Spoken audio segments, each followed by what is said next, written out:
the hell? Jesus. Fuck it. Welcome to the live stream. Having issues with my chair. Whatever. Anyway, I got some stuff ready to go. We might do a little bit of commercials from Wendy's from the 90s. Outside of that, let's get to it. Chicken Salisbury Steak. That's right. First one up is from Chef John from Food Wishes. The guy has been around for fucking ever on YouTube. I think he's one of the older YouTubers, too. I think the guy is in his 50s. But he's been on this platform forever. I was ready to go with a dad joke. It actually had some pretty good recipes. I've always wanted to try our award-winning Salisbury steak recipe with chicken instead of beef, and I thought it would be pretty good. But it was actually way better than that, which was great news to me, but even better news for the cows. And to get started, I'm going to shock the world and transfer some boneless, skinless chicken breast into a food processor instead of boneless, skinless chicken thighs, which I would normally use in something like this. But I assume most people would go with the breast, and I figured if it's good with this, it'll be even better with the fattier, tastier thighs. But either way, to this we will add some breadcrumbs, as well as some dried mustard. We will also do some freshly ground black pepper, as well as a few shakes of cayenne, just to stay in shape. And that's going to bring us to our wet ingredients, which includes a little bit of soy sauce, some Worcestershire sauce, and we'll also do 1 egg, which was very camera shy this time. And then last but not least, we'll finish up with some ketchup. And once we have everything in there, we'll pop on Okay, that's interesting. top. And we will process this by pulsing it on and on until our mixture is coarsely ground. And while we don't want this super chunky, we don't really want a fine puree either. So what I'm shooting for is something that looks about like this. And once you do achieve something similar, what we'll do is transfer that into a bowl, and we'll press and pack that down with a spatula. Since I do like to put a piece of plastic on this, and then refrigerate it until it's nice and cold, which definitely makes it easier to work with. So I pop that in the fridge for about 20 minutes, which also gives our seasoning and flavors time to work themselves in. And then what we'll do is pull that out and moisten our fingers with some nice cold fresh water, and using some nice damp hands we'll form that into an oval patty, roughly a ½ inch thick or so. And as you well know, by moistening your fingers, the meat won't stick, and these patties will be a lot easier and less messy to form. And then before I head to the stove to brown these, I decided to season both sides with a little bit of kosher salt, which we could have added right to the mixture directly, but I wasn't sure if I was going to need it. And since this was an experiment, I did take a little piece of that filling while it was chilling, and I cooked it up and gave it a taste, and decided I was going to go with a little extra sprinkle of salt on the outside. And once those are set, we'll head to the stove, where we will brown these over medium-high heat, in a combination of vegetable oil and butter. And what we'll do is give these about 2 to 3 minutes per side, or until we get some nice color on them. And by the way, they're going to be mostly cooked through by the time both sides are done. But please keep in mind, we are going to simmer these in the sauce to finish them. So we don't need them fully cooked at this point, and we certainly don't want them overcooked at this point. So once we have those nicely browned on both sides, we'll turn off the heat, and we'll transfer those onto a plate and reserve them.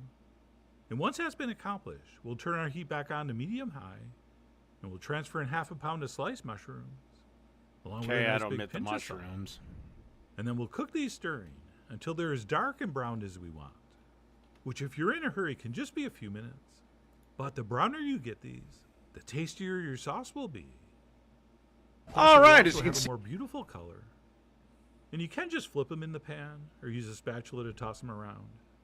But if you want to spend an extra minute, sometimes I'll use the tongs to flip them over individually, just to make sure most of them are browned on both sides. And once we're happy with how our mushrooms are looking, we'll go ahead and toss in some onion, which in my case are the light parts of a green onion, but anything will work.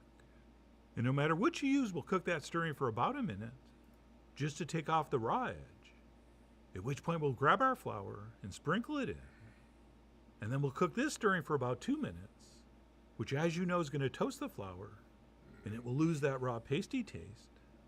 And yes, you are correct. We just formed a roux. R-O-U-X. And that's it. Once that's been cooked for a couple minutes, we'll go ahead and transfer in our chicken broth. God. What's up? And we'll stir everything together, making sure we're scraping the bottom of the pan with a spatula to ensure all that caramelized goodness dissolves into the sauce. And then what we'll do is wait for this to come back to the simmer, at which point we can add the last set of ingredients, which will be some ketchup, followed by some Worcestershire sauce. And then last but not least, the juice of half a lemon, which by the way is something I did not use in the beef version of this, but I might start since it was really nice and added a beautiful brightness. And then once we have all that stirred in, what we'll do is cook this stirring occasionally for another 4 minutes or so. All right. Or until it reduces down a bit and starts to thicken up. And once we reach that point and our sauce is looking like this, we'll reduce our heat to medium-low. Got We'll that transfer our gravy. Chicken Salisbury steaks back in, and we'll give those a generous and thoughtful basting. And then to finish this dish, all we have to do is simmer these in the sauce, basting whenever we feel like it, for about 5 minutes or so, or until our chicken's heated through and fully cooked. And by the way, if you're into a thicker sauce, just simply reduce things a little further before you transfer your Salisbury steaks back in. Or if you want more sauce that's a little thinner, don't reduce it so much. I mean, you guys are after all the kitchen fairies of your chicken Salisbury's. And those kind of Thank you for the dad joke. decisions are always up to you. And that's it. Once we've decided this is cooked long enough, we can go ahead and serve up. But before we do, for presentational purposes, I like to spoon most of those mushrooms up over the top of the steak, That's something I have to work on. My presentation sucks. which I think makes for a beautiful and very enticing appearance. And then you know me. If I use green onion bottoms in a recipe, I will almost always use the green parts to garnish the top. And that's it. Our chicken Salisbury steaks are ready to enjoy. So I went ahead and served one up and spooned over a little bit of extra sauce. And then I would have just grabbed a added that fork when and it was went on in the for official plate. taste. Just enjoying this as is, since my mashed potatoes were not ready yet. Oh yeah, bad time management, but we'll get to those. For now, I'm just going to focus on how surprisingly good that was. I mean, I knew it was going to taste good, but the surprising part was just how good the texture was. Since as you saw, I went with the breast, which can often make these kind of things dry and rubbery. But I'm happy to report That's why I go low and slow with chicken breast. the breast meat worked out beautifully. Right, my only real complaint at this point was that this was not sitting on a pile of mashed potatoes. Hello, DeJuice. So as soon as those were ready, I plated up another one, and I spooned over some more of that amazing mushroom pan sauce. But anyway, that's it, what we're calling chicken Salisbury steak. I'm not sure if this is ever going to become an iconic TV dinner, but if it does, you'll know why. All right.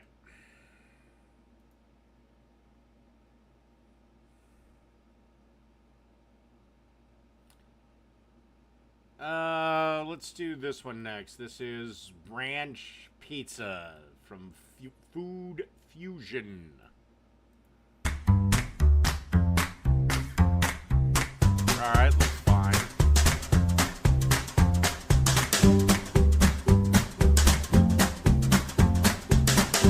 Crust looks slightly underdone.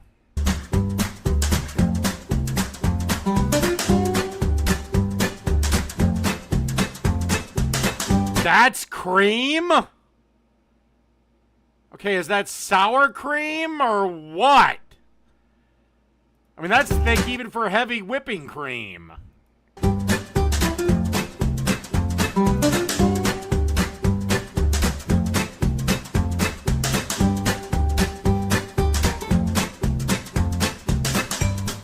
Okay, it ain't mayo. It's gotta be sour cream.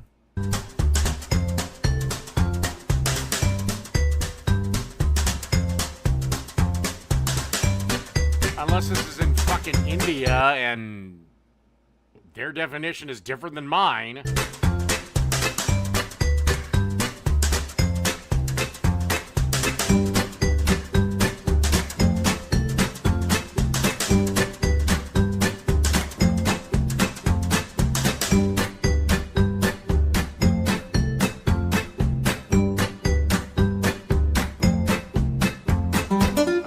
got to be in India or something.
I don't know.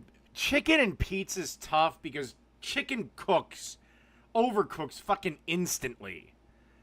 And the problem is you have to cook the chicken, or at least 99% cook it, and then you shove it into an oven for 15 minutes.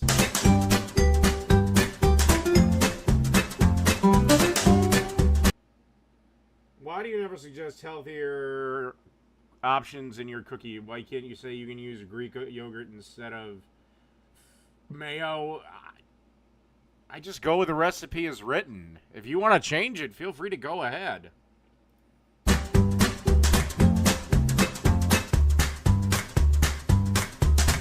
mean, I guess I just never think about it.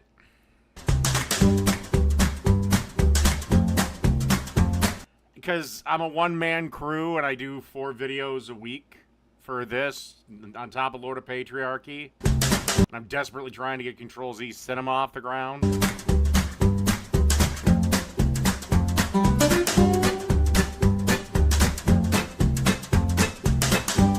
God, Crash Bandicoot. I haven't thought of that in forever.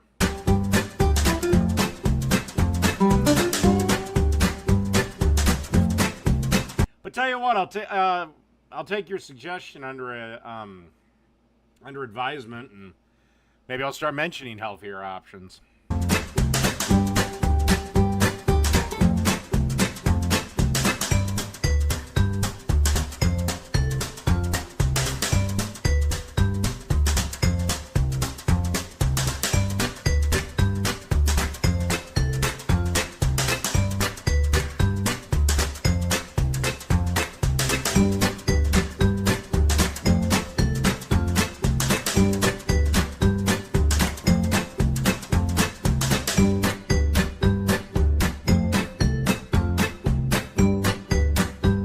Great, now I can't get Crash Bandicoot out of my head.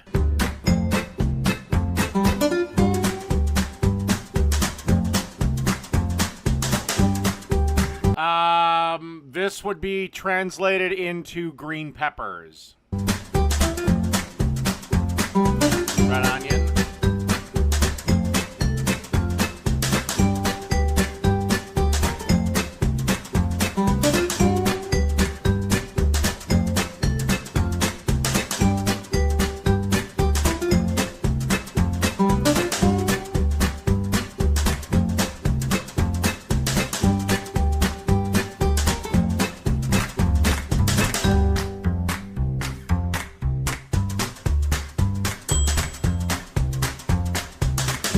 good.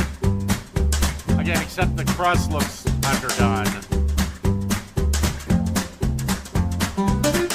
But it held together well.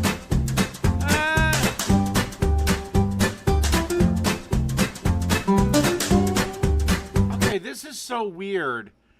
The bottom of the crust looks okay. Why does the top look so fucking undone? Ah, whatever. It looks fine.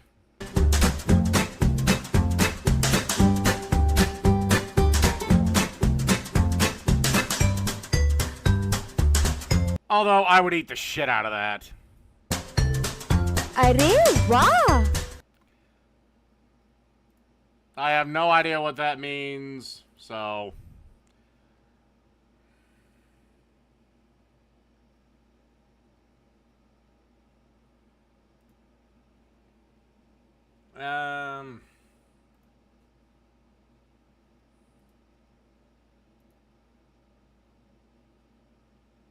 Alright, never heard of these people.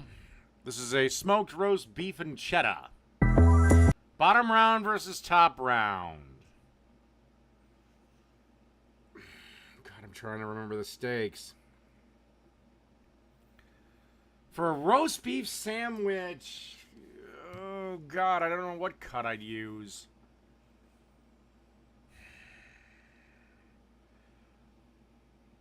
I don't know. I might slice eye of round really thin and then just dump it in an au jus and let it simmer in that for a while and use that to make my sandwich. I don't know. But if I had to guess, I'd say top round would probably be better.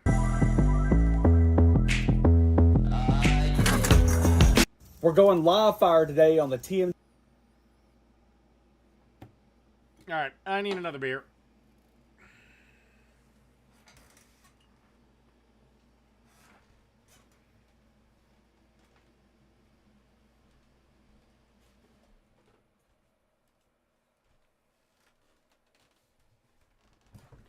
Actually, did you tell you what?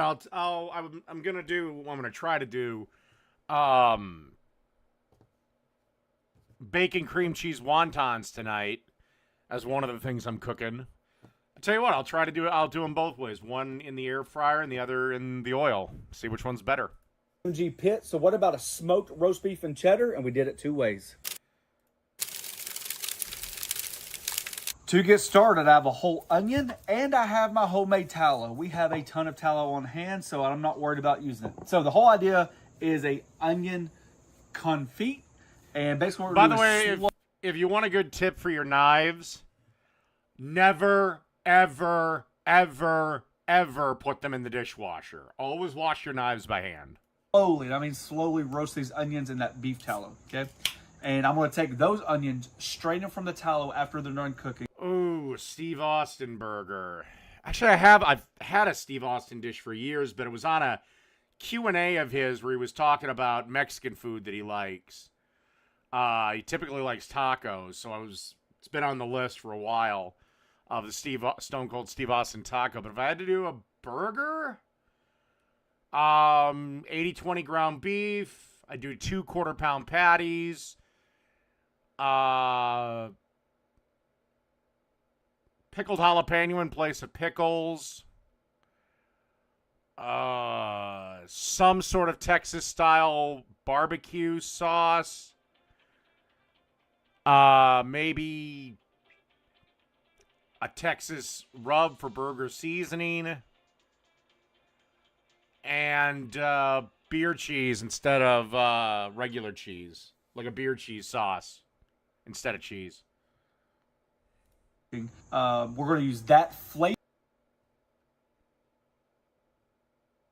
I'm trying to think of something else I could think of. That'd be about it. Flavored tallow to make our homemade tortillas. You'll see the process as it goes. Don't want to talk about it too much. Let's get started. Oh, and of course all the other normal burger things. Tomatoes, bacon, onion, shit like that.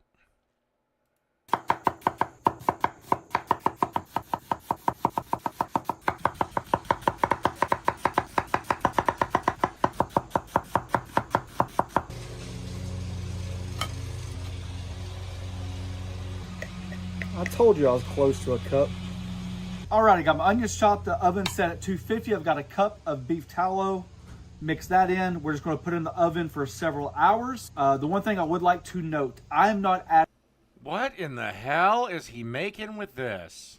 adding like thyme, garlic, brown sugar, vinegars, or nothing to this confit. This is all it's onion and confit, tallow okay. because of the purpose of using it. There are other methods. All we're doing is slow cooking in tallow, okay? Harold has metastatic prostate cancer, but like you, Harold has stuff to do. He takes Nubeca. Nubeca. And 3.5 hours later, your house should smell fantastic. Simply enough, we're going to strain this all the way as long as possible, kind of fast forward this step. Save those onions, and then I'm just going to refrigerate this tallow overnight so it can harden back up, so that way we can introduce this onion tallow to the tortillas. All right, because the tallow would have picked up every hint of that damned...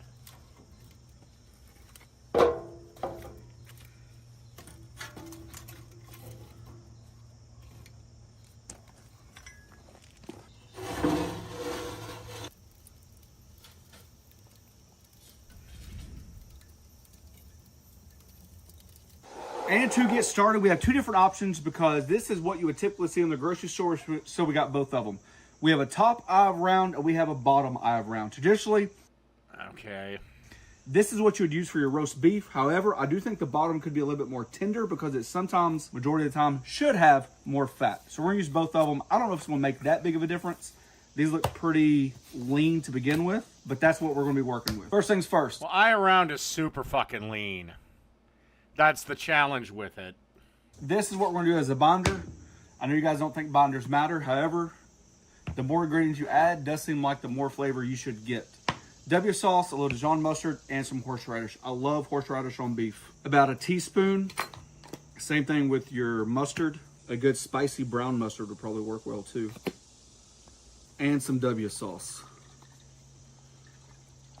And just gonna work all this in. Same thing on the tops. Probably not as much horseradish, obviously, because you don't have the whole thing to go on.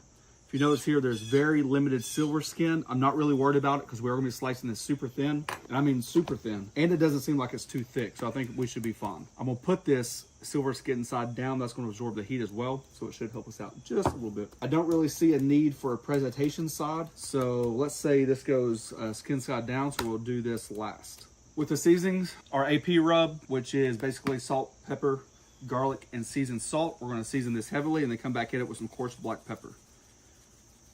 All sides. And of course, this recipe can be found on pelletsandpits.com. All right.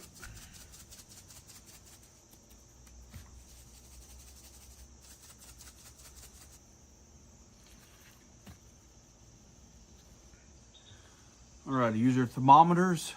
I'm using my Typher Gold Sync series. I actually like this son of a gun pretty good. We're gonna be setting up the TMG a little bit differently, okay? We've done the pellet on there. We've done reverse flow with a lot of stuff because that's what it is, What reverse flow the hell smoker. is that? I've done very few things out of the hot box. One of the best features I think in all of barbecue is direct heat. I'm gonna show you that method right now. All right, so really quick, this is our initial fire. We just got it burning down. I'm fine with it being a little bit hot.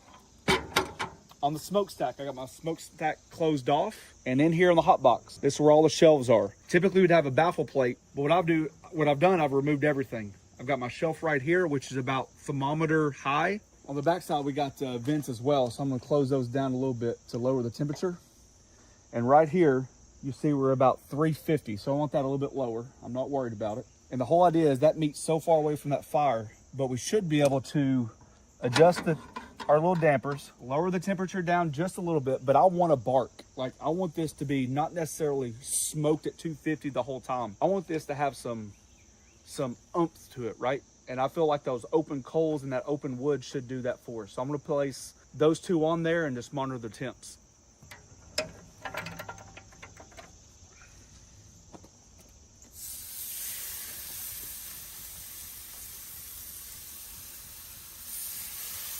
And looks like the thermometer has not moved at all. Just wanted to show you, I've been maintaining roughly that temperature, about 325, 300, even up to about 350. If I were to use frozen veggies and stir fry, I would probably defrost them in a colander, so all that excess water from the freezing process drips out, and then maybe go over them with a paper towel gently to get any remaining water.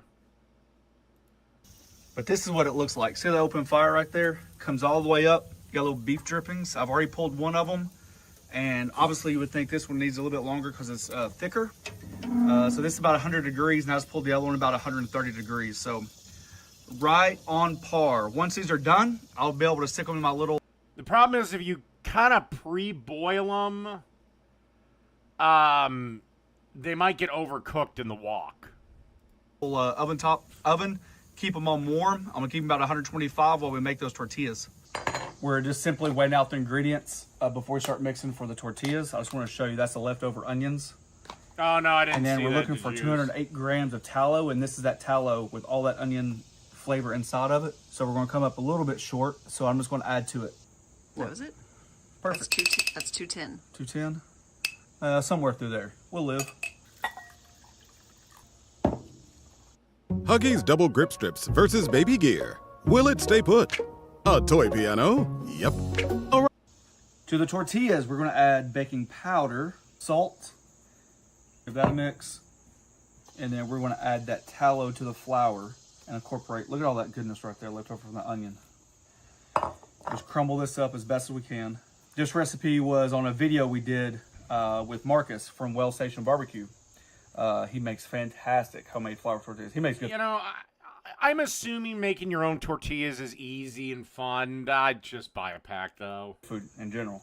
And I told him, would he help me make some tortillas? Like, there's a limit to how hardcore I'll go.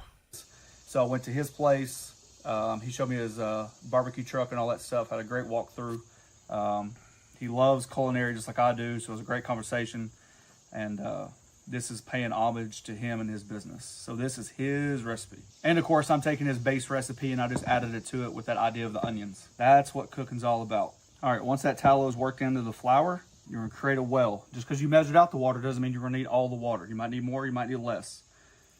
So I'm gonna go with about 3/4 of it. And this is very hot water. This is about 135 degrees. I would say your tap water at max reaches like 108, 110. Oh, I got a mosquito on me. So you just want to make sure it's as hot as you can handle. Thank you for that information.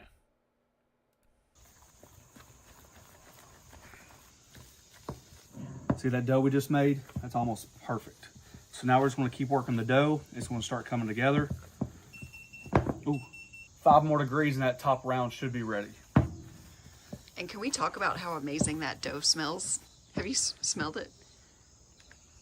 To be honest, something, kid. I know. I almost want to start doing onions like that for other things because it was just so easy to do. Yeah. See how this dough's coming together? You know, at first it might have looked too wet, and that's what he was saying. I think that's why so many times I had dry tortillas. Even though I was working it, I never got enough moisture in there to begin with.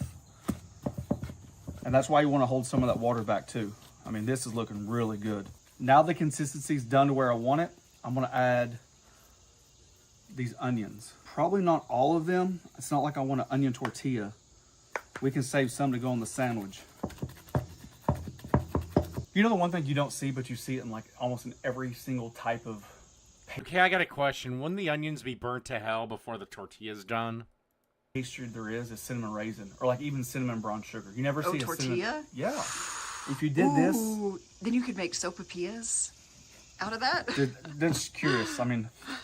Does anybody do that? Like, is it a thing? They should. All right, see how that onion just kind of nestled in there? That's what we're looking for. So now we're going to work in about 110 grams for balls. We're looking about 12 balls, hopefully. I'm not going to lie to you. The dough looks good. It does.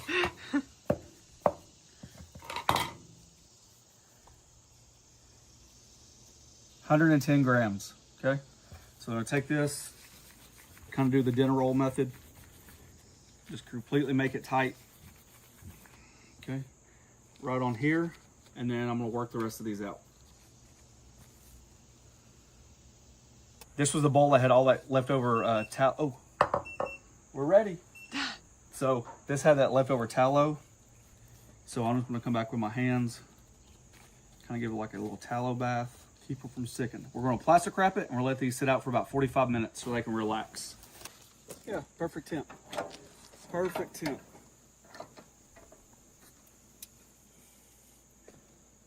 I mean, look at that color. I've got a little flame kissed. And right before we work on those tortillas, we got some cheese. I just found some stuff at the grocery store, sharp cheddar jack and extra sharp cheddar. And that's going to create that cheddar sauce for the roast beef and cheddar. We're just going to grate both of them up. Why? Am I crazy? Why is it that I don't know, maybe I'm crazy or lazy. I don't use these box graters. I just use my goddamn food processor.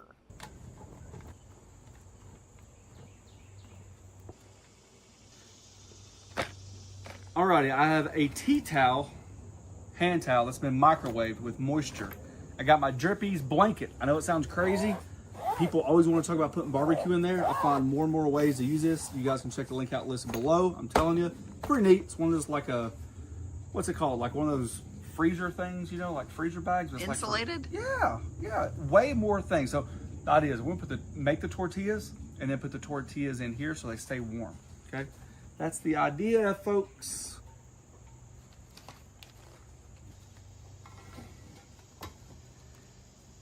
Put those onions in there. Mm-hmm.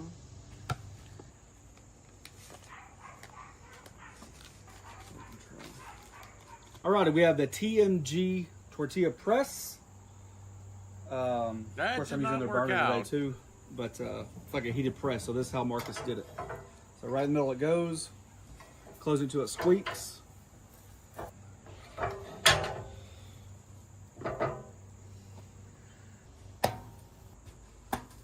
If I've not said it once, I've said it 1,000 times. Tortilla is not my expertise. Honestly, I saw Marcus do it and I thought, man, if he can do it, I can do it. It's no disrespect to him, but I mean, it just seems so easy, right? A lot of families out there do it from homemade all the time. I absolutely suck. So this recipe has been a disaster.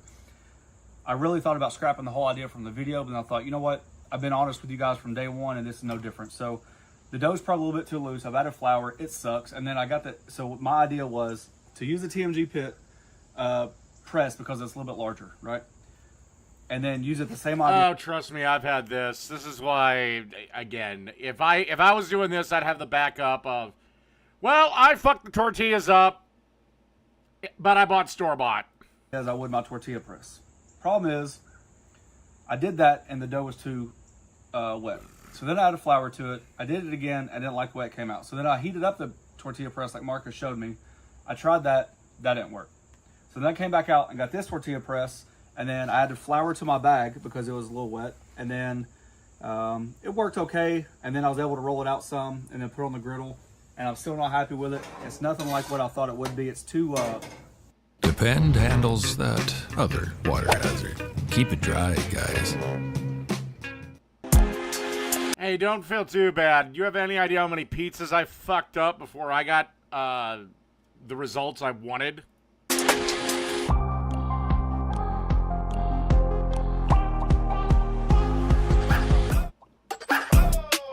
Poofy.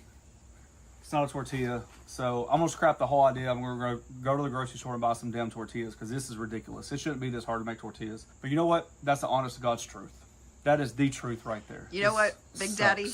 The beef is still going to be fantastic.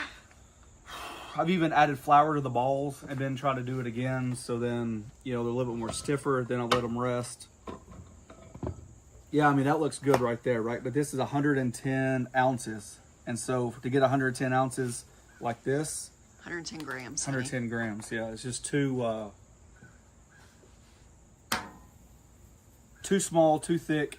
And then when I take it like this, you know what? Let's try it one more way. Then, anyways, I took it like this and put it on the bench. As you can see, I got a flour mess over here with my roller. And then actually tried to roll it out by hand. That way it's already got the circumference, and that sucked too. The whole thing is just sucked. All I can say is thank goodness I live right next to a grocery store. I'm not going to harp on it too much. For the cheese sauce, I want this to be, you got to understand where I'm coming from, right? The more roux you add, the more like thick it gets, the more gravy, the more volume you got to add. I'm gonna keep the roux to a very small amount, maybe a teaspoon of flour, a teaspoon of butter, just for a little consistency because I really want the cheddar to shine. And like all roux, bechamels, you're just looking to cook that flour for a few seconds, knock that rawness off. I'm gonna start off with about a cup of 2% milk, and then I'll finish it with half and half. I don't want to add the cheese until I know how thick this is going to be. All right, that milk is up. See how thin that is? It's almost like you didn't even add a roux. That's actually what you're looking for, because this will thicken up pretty good.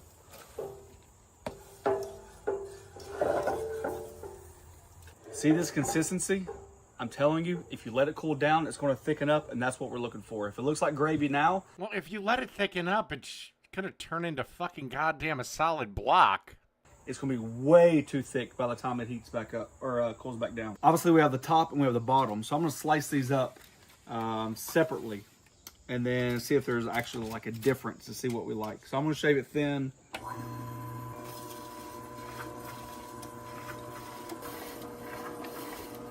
Looks exactly like what you would buy at the grocery store. Right. Yeah, but if he's going for the Arby's look, I think it needs to be way thinner. And that au jus.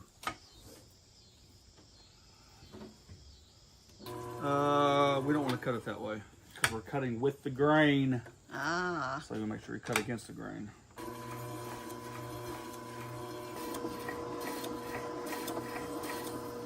Oh, that's looking decent. Look at that right there.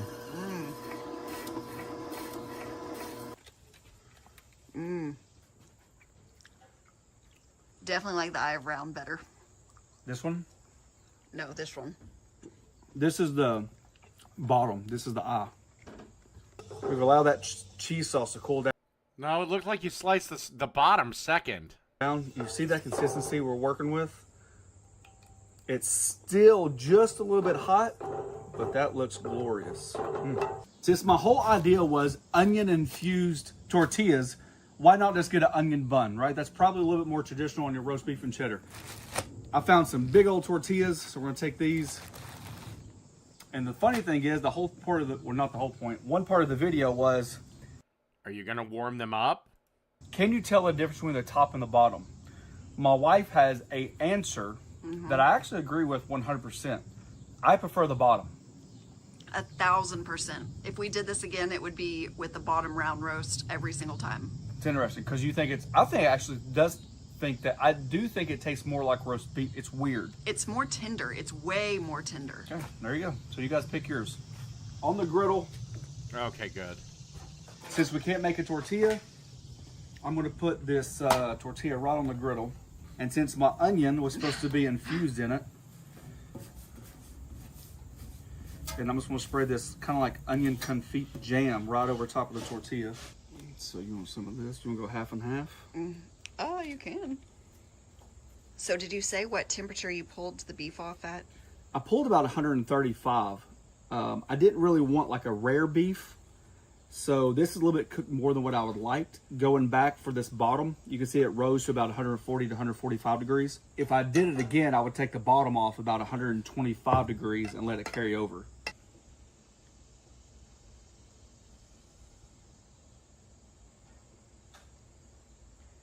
Already looks better than Arby's.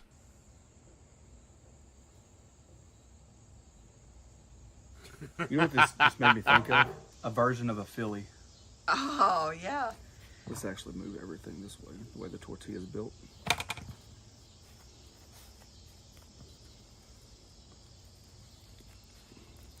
yeah.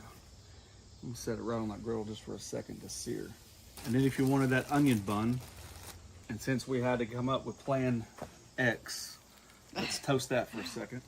Build a website you love with Wix. For your words, All right, I gotta grab another beer.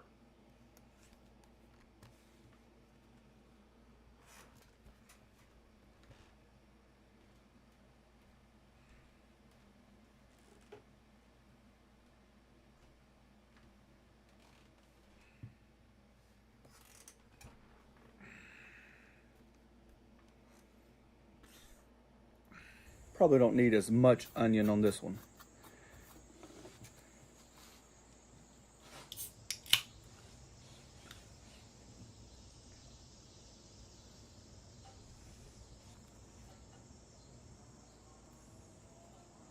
Of course, you know that the onion bun is where it's at. However, look at this son of a gun right here.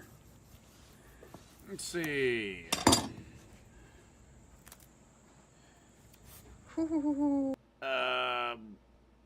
My only complaint is I don't think the wrap got enough cheese. Wow. Now remember, this has got all that onion jam spread all the way around it. Because of course, if this was a good tortilla, if I was better at what I do. Depends on what I'm doing. If I'm cooking or grilling, I prefer those motherfuckers ice cold. Like almost to the point of starting to freeze. If I'm just sitting here doing this, preferably cold but chilled, whatever. And if I'm past a certain point, I don't give a shit. Should quit YouTube. All right, here we go. I mean, should we have an extra cut for dippage? I mean, that's a cheesesteak. In Yeah. theory, that is a cheesesteak. Cheese, onions, and cheddar. No peppers. No, steak, onions, beef, onions, and cheddar. It's been a day, Golly. honey. That can redeem a lot of damage right there.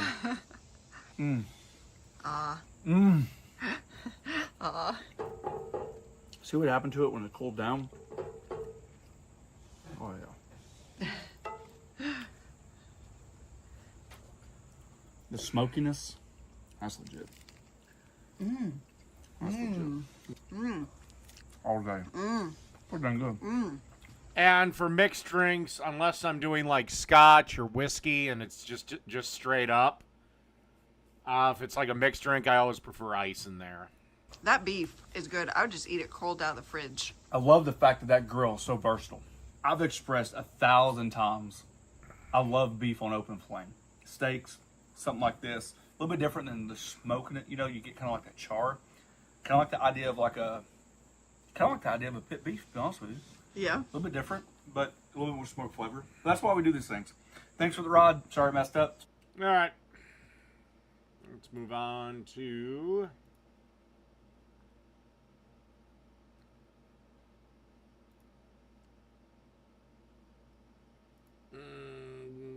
let's do a few video from the sandwich whore.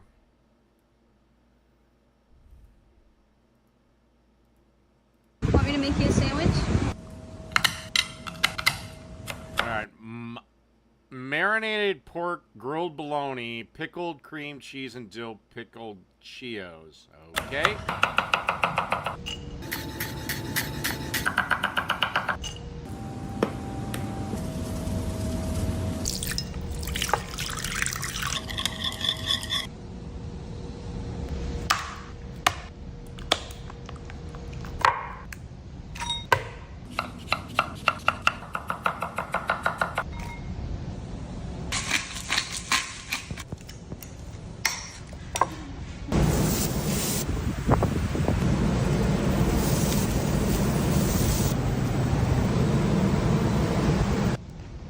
She's toasting her buns.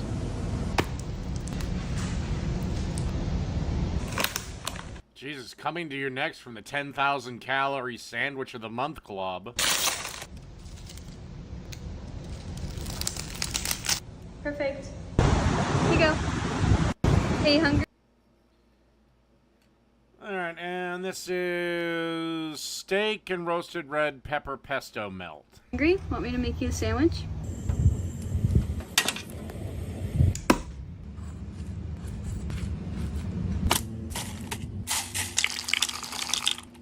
Alright, basic pesto. Okay.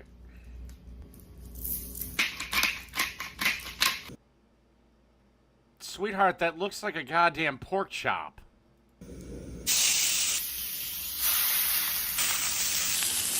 I'd love to know what cut of steak that is.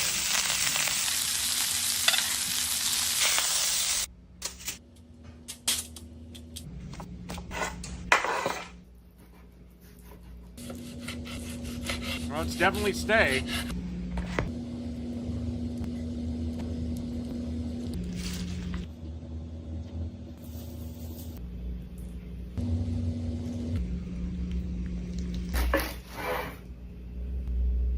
Perfect. Here you go. Doesn't look horrible. Hey, hungry? Want me to...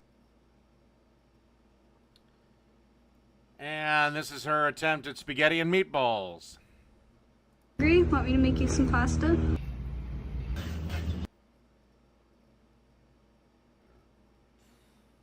Why are you using a ribeye steak for meatballs, my dear?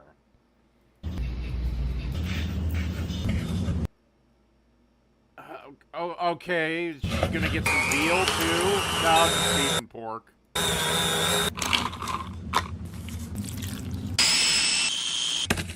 And yes, I get it. Some people have a problem with veal. I don't. Outside of the cost.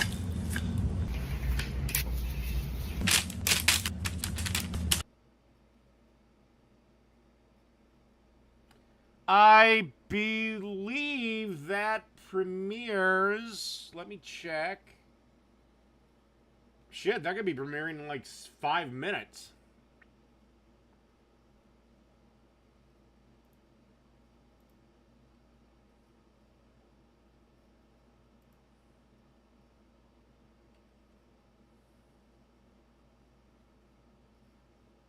That is, in fact, going to be premiering in about 5 minutes. Shall we watch it together?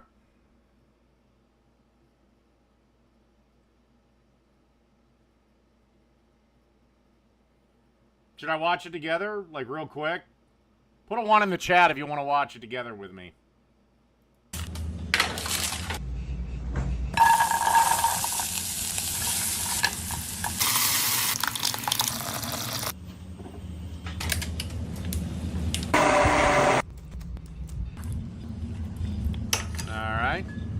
Wait, what the fuck was in her pasta sauce? Alright, onions, salt, garlic, tomatoes, tomato water. My only complaint with her meatballs is she didn't sear them. Spaghetti, sauce. Again, this is more of a me gripe, but I really prefer when people put spaghetti in the sauce.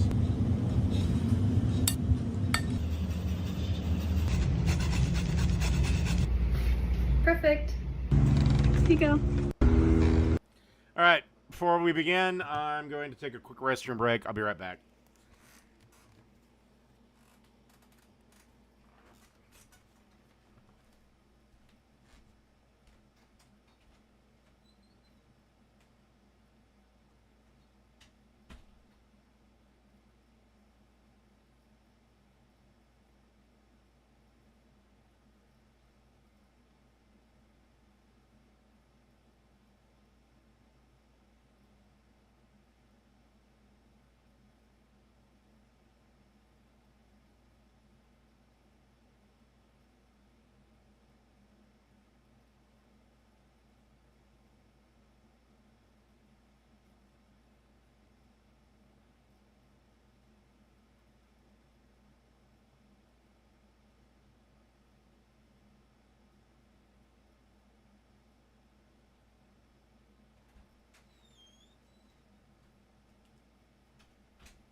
All right.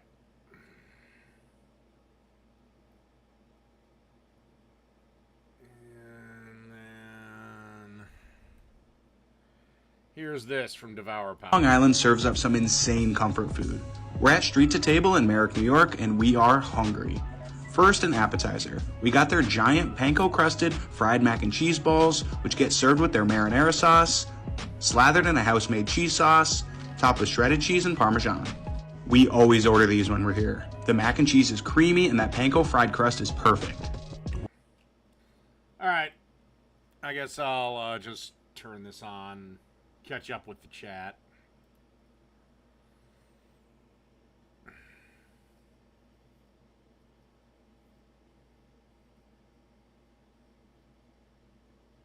Oh. Jake watches everything I do.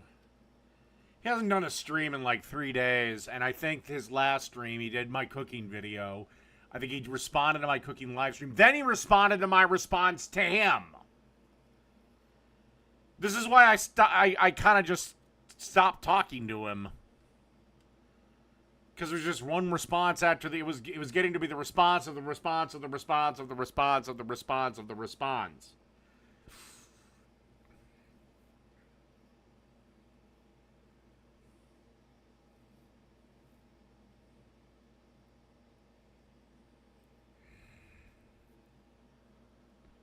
Hell, he's probably watching now.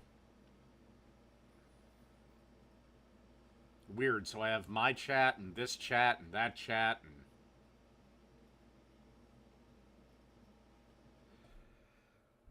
Yet she's still just as hot as she was when she started.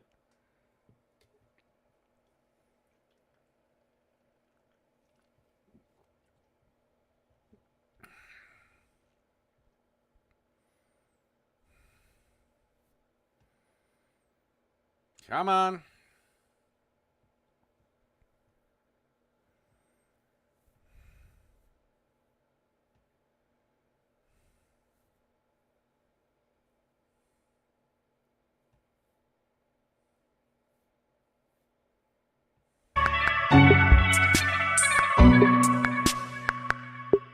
Oh, God, I really gotta... Can I customize the fucking music? Jesus. Start playing Mormon songs?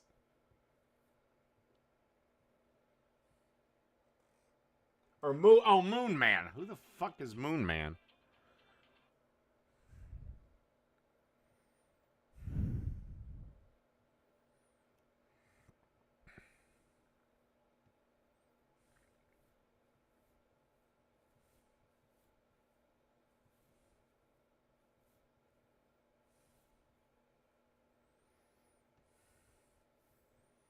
Oh, looks like the J Crew is here.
Time to take another trip down memory lane. When I had that little cafe on the road to nowhere. And I was Dave, chef to the stars. Though I had gone down in quality a little bit. And I was Dave, chef to YouTube stars. One day, Shoe-On Head came into my establishment and asked for spaghetti bake. I said, okay. So the first thing I did was got a heavy pot, got some oil in it, and got that oil heating up over medium heat. And the first thing I did was get a pound of ground lamb into my pot.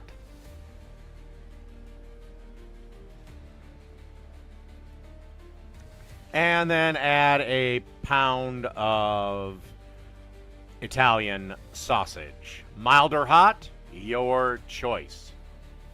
And then basically you want to cook these, breaking them up as they go until they're done. Then drain the meat and return the pot to the heat. Okay, now this recipe is kind of shot funky, but this is what happens when you start a spaghetti bake after your Taiwanese serving boy named Lulu brings you 7 beers before you begin. All right, so I drained the meat, deglazed the pan with red wine, added 2 28-ounce cans Tastes of a lot like tomato beef, sauce. but Then I tastes added more a mild than tablespoon of beef. Italian herbs, a teaspoon of oregano, a teaspoon of basil, a teaspoon of red pepper flakes, a half a teaspoon of thyme, a quarter teaspoon to a half a teaspoon of red pepper flakes, and then a half a teaspoon of fennel. And I'm going to give this a stir around, and then let all the flavors meld together. And then I'm going to add a bay leaf to this, and then I'm just going to slowly simmer this over for about 20 to 30 minutes. You can go longer if you want. Just make sure you keep tasting this and adjust seasoning as it simmers. Oh, and of course, this goes without saying, don't forget salt and pepper, of course.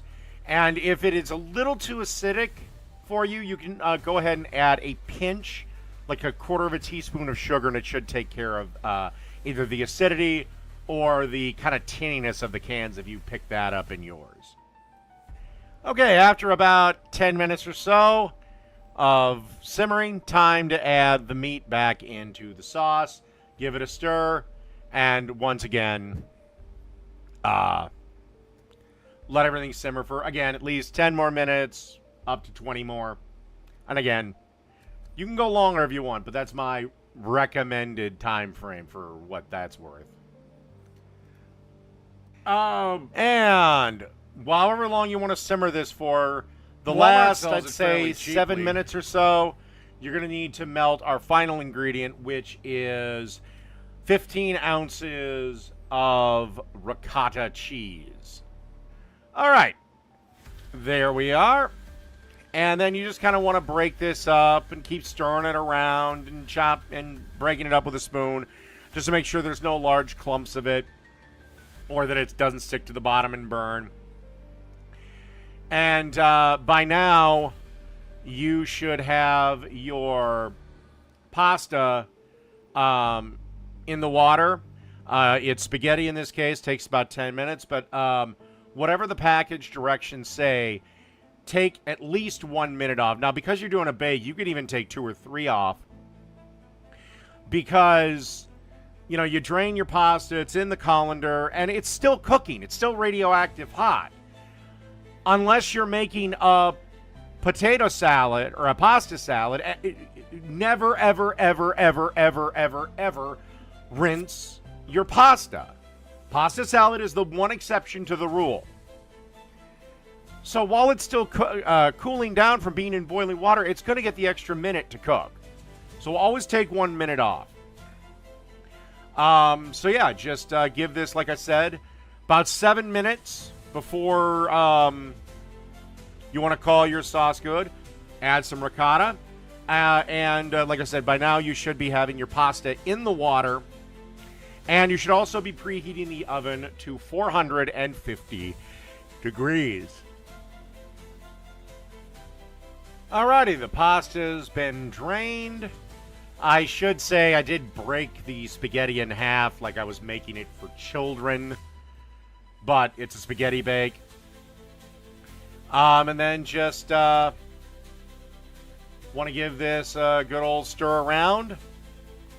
And then you're going to put it in our baking thing and get ready for the next step.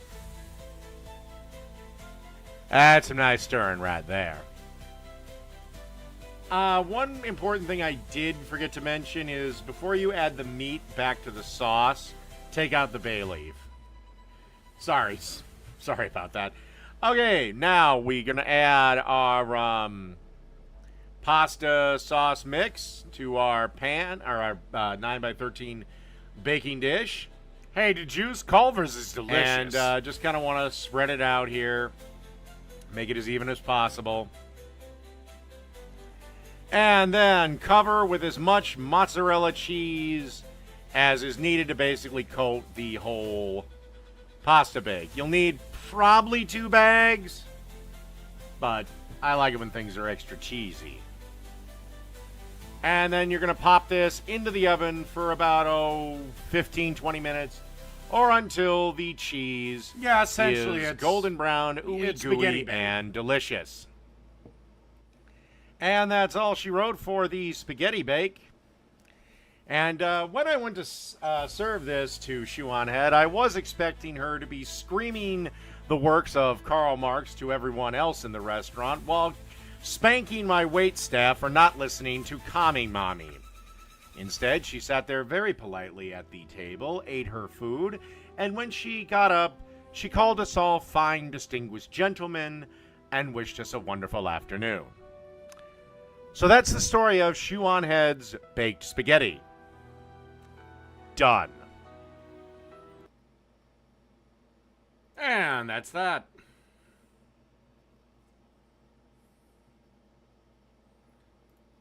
And wow, so like 4 people from Jake's crew showed up and they just spammed my chat. Fucking that son of a bitch right there. That fixes me, I guess.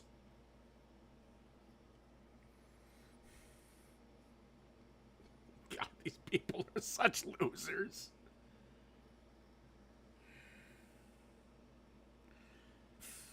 The only thing I don't like at Culver's, if I remember correctly, I haven't had it for a while, is they're one of the restaurants that insist on crinkle cut fries.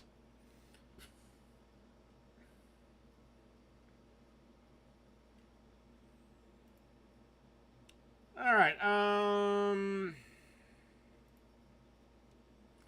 You know, I do commercials more on LOP's channel. You know what? Fuck it. I want to do this. 1 pot Italian meatballs. Might be the last video of the night, but I'm kind of having fun, so I may do 1 more. How did you become the Capital One Bank guy? I've always been passionate about... Today we're continuing the one... Because Capital One hired me to be the fucking spokesman, you stupid little bitch. Next question.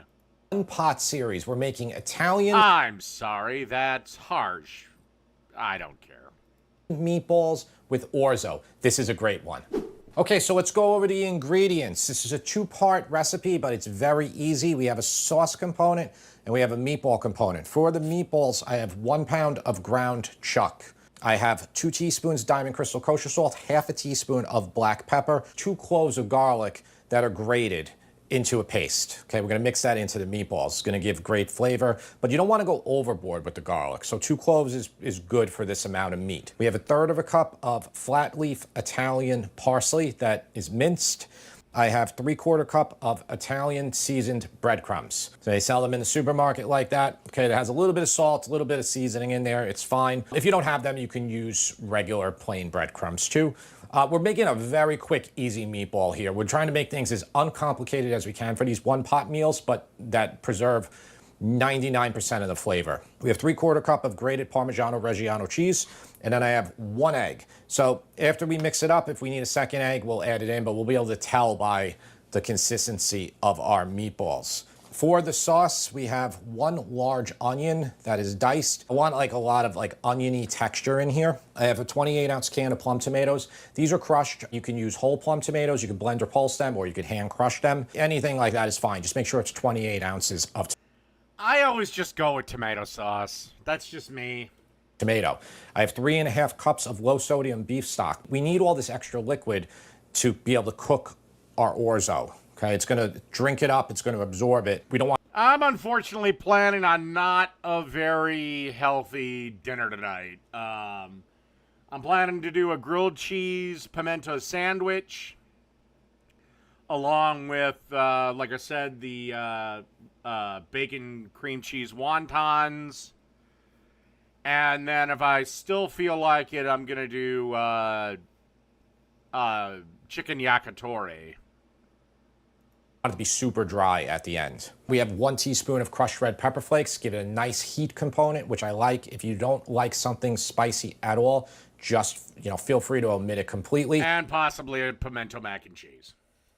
1 pound of orzo. Okay, orzo is a great pasta for these one-pot meals. We've used it in the past. And then we have basil and ricotta cheese. So we're going to use a half a cup of basil. So a lot of fresh basil in here. This cream cheese wonton is a little different from crab rangoon. God,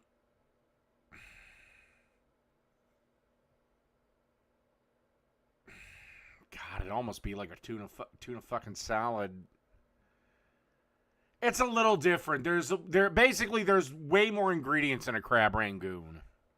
is from my garden. We're going to use a 1/4 cup in the sauce initially. But I think the shells are the exact same. When we're making our orzo, and then we're going to do another 1/4 cup at the end, along with a cup of ricotta cheese that we can dollop on top of it. Now you can add even more of this, serve this at the table at the end for people too, and that'll add a little bit extra creaminess to it. This is a great dish. It's very easy to make, and I'm going to show you how. Okay, really quick, easy meatball, but really flavorful. That's 1 pound of ground chuck. So just spread it out a little bit. Okay, not to be a complete ass, but your meat looks weird, dude. Like this. And then let's just get our salt and pepper on there. That's I hope that isn't smelling funky. 2 teaspoons Diamond Crystal kosher salt and a half teaspoon of black pepper. So, always think of meat whenever you're making any type of meat dish, whether it's a steak, pot roast, anything. Always think of just as a percentage. So this is 454 grams.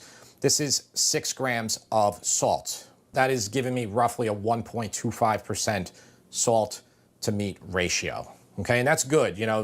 Some people will go all the way down. If you can't have a lot of salt, you can go down to 0.5%. And then somebody like Bobby Flay will always do 2%. Okay, I always notice that with his recipes. And that's restaurant food in general will be much more salty than, a home. And we'll have a shit ton more butter. I think it was Anthony Bourdain basically said, any restaurant you go into, again, maybe this is sit-down restaurants, so forgive me for shit, again, like Culver's. But every time you go to a sit-down restaurant, the reason their food tastes better is butter. You probably walk out after you finish your meal eating a half a stick of butter. If it's a French restaurant, it might be a whole stick. And trust me, that isn't me. That's the late, great Anthony Bourdain. You get to decide how much you want to put in it. So that's a lot there. I just like... With Chinese restaurants, it's 2 things. 1, a shit ton of MSG and oil. To get it on there first. I don't think they use a lot of butter in their cooking. To give it a little bit, mixing, just to get it in there. And then really we could just dump in all the rest of these ingredients. It's nothing hard about this. We're not doing anything like with added moisture in here. The chuck is going to give us enough moisture. If I was on death row, what would my last meal be if I had a budget of $1,000? Okay, definitely an assortment of pizzas. Probably a meat lovers, a sausage and pepperoni, a Canadian bacon, double Canadian bacon, and then either a buffalo chicken or a chicken ranch. I want a couple of good ribeye steaks, cooked medium rare.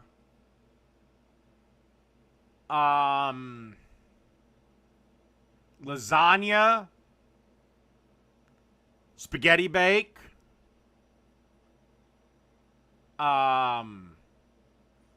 It's my last meal and I'm not going to live beyond it, so I want 4 McDonald's cheeseburgers, 4 large McDonald's fries, and 4 McChickens. I want 4 Baconators, a Frosty. I want 20 mozzarella sticks from Arby's. I want 4 roast beef sandwiches and a bunch of horsey sauce. I want the salad from Olive Garden and the breadsticks and their cheese ravioli. The cheese ravioli plate. I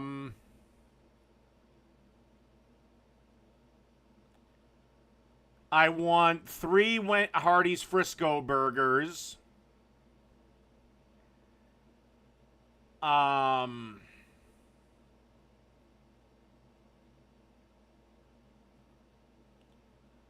I want chicken quesadillas, steak quesadillas. I want some soft shell tacos. I want somebody to recreate 4 volcano burritos for me. I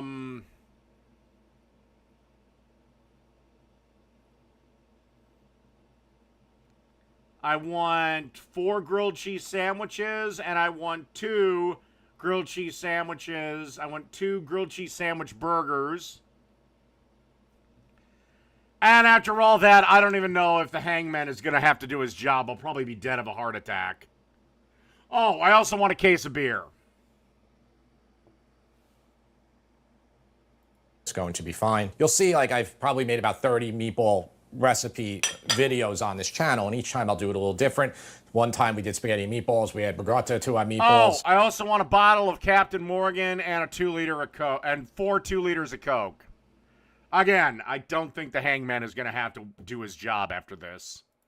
Sometimes I'll use milk. Sometimes I'll use fresh bread, and we'll squeeze it out. We'll make a panade. There's a lot of ways to do this. I got to be honest with you. Most of them, they normally all taste pretty good. All right, so garlic too. This I'm just going to try to mix around. You know what? I really should be. Oh yeah, and I want somebody to recreate me 5 quesadillas. Why did Taco Bell take that off the menu? Using bro gloves here. I think I need to break them out. Lots of parsley in there. So yeah, I'm going to put on the gloves. The nice thing about this, we're making these meatballs pretty small. You can do. Well, I'm hoping that at the time of my execution, I haven't actually shit. So when they finally kill me, I just empty my bowels and everyone still alive has to deal with that. My last act of revenge against those that killed me. Like a 1-inch meatball, but you could go bigger if you want to. But I think having relatively small meatballs, you don't need to go super small. It allows everybody to get some when you're serving this. Also, if you had like giant meatballs in here, wouldn't you run the risk of them not cooking? And that's part of it too. So yeah, because the orzo takes that's really good piece of information, Tara. Thanks, Jim. You're welcome. We set all these things up before we make the video. No, we don't. We don't do anything like that. I mean, I think it's fairly apparent to you that we don't. And if you don't believe me, you can watch my lives on Instagram. I take that back. I also want 2 Crave cases of White Castle. Oh, and I have to have bratwurst too. I gotta have like 10 bratwursts.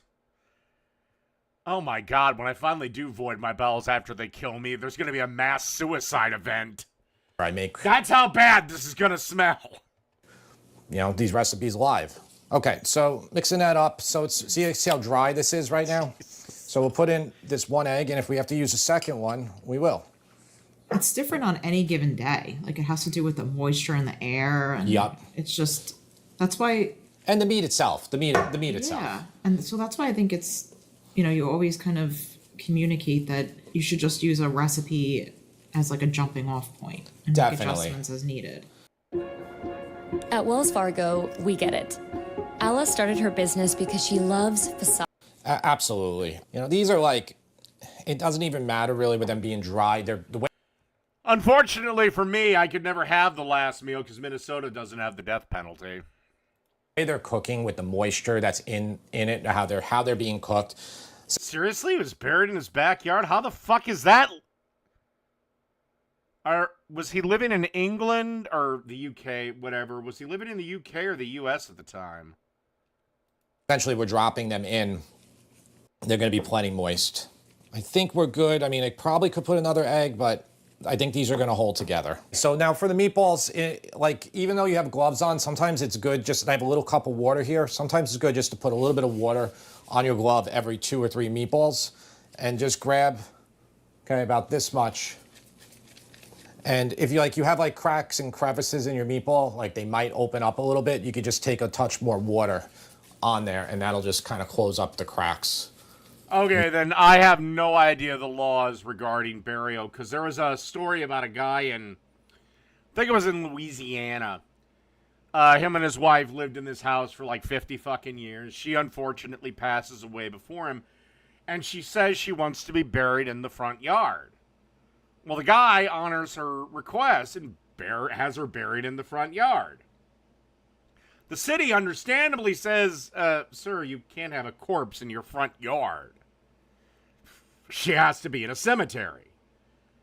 Needless to say, he loses the court battle, and it's like, well, dude, not to be an ass, but if anything happens to your wife's coffin, which is containing her rotting flesh, whether or not we go on to heaven, hell, or some other form of existence after we die, or we just snuff out into nothingness, I don't know, nor do I care.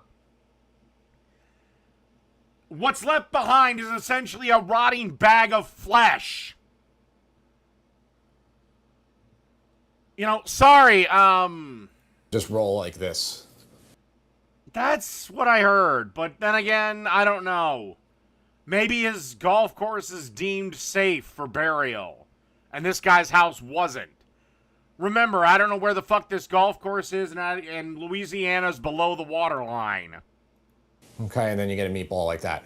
And this is pretty much the size that I'm looking for. And by the way, some are gonna crack anyway when we make this. I always test these recipes multiple times before I put them out to you, and what I did for the original batch, I had 1.5 pounds of... You know, I don't know. ...of ground beef, and, you know, a little bit more cheese, everything was a little bit... I have literally told my family when I die, have me cremated and throw the ashes out on the way home. My entire family has sworn, and friends have sworn they're not going to do that. Like, why? I'm dead. You're not going to hurt my feelings.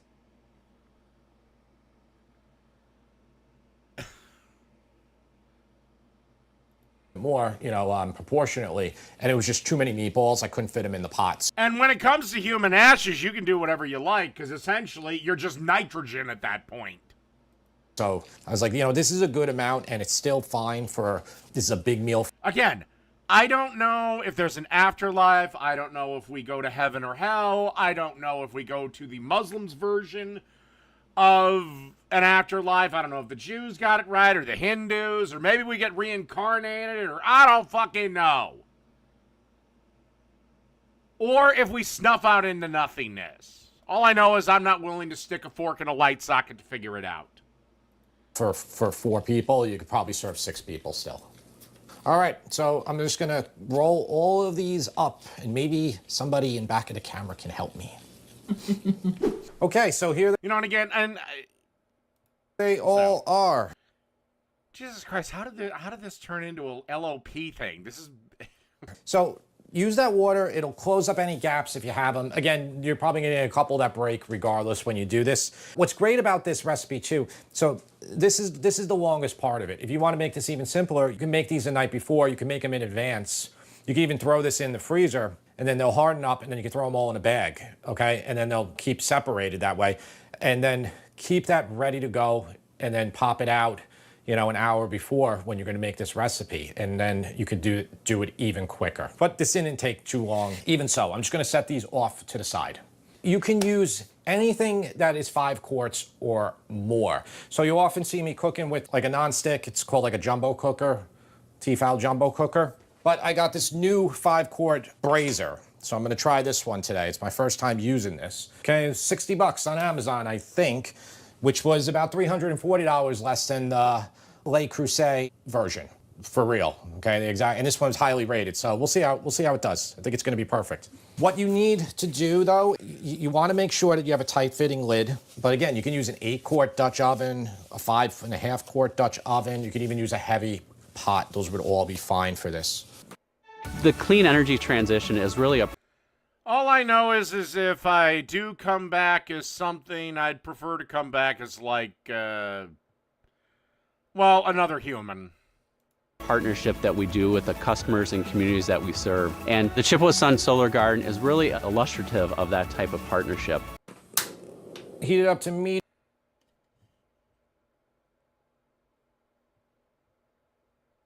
Either that or one of those sharks that live for like 500 years. And we just want to coat this with extra virgin olive oil. So I didn't show you the oil in the beginning. A quarter cup is what the recipe. Well, if I do get reincarnated as a woman but retain my male brain, then I'll be the best little whore on whatever time I get reincarnated's version of OnlyFans.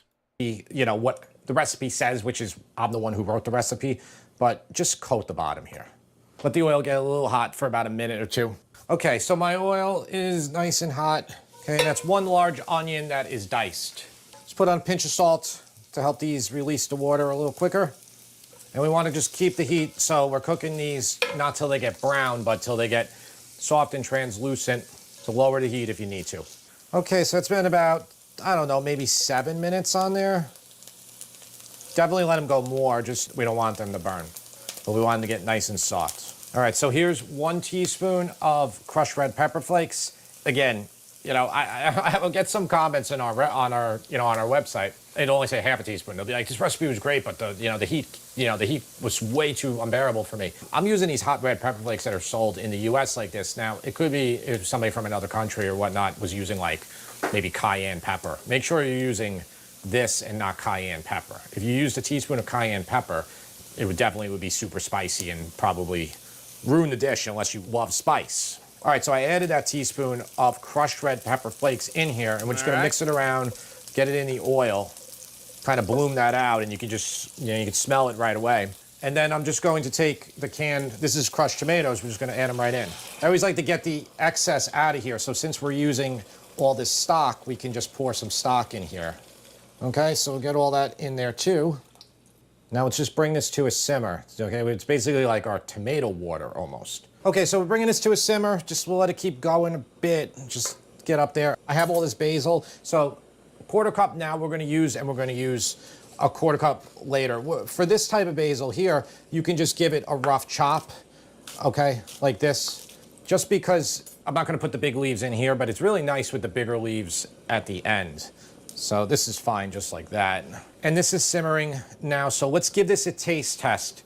We want to season this well with salt and pepper. So depending on what type of beef stock you used, if you used, ones with more salt or not, and the tomatoes, you got to test it here and adjust.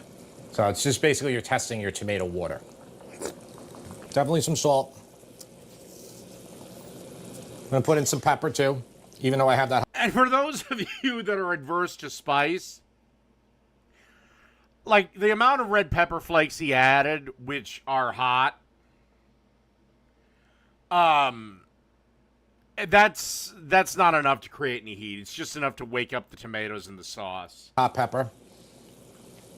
Okay, let's mix that in. Yeah,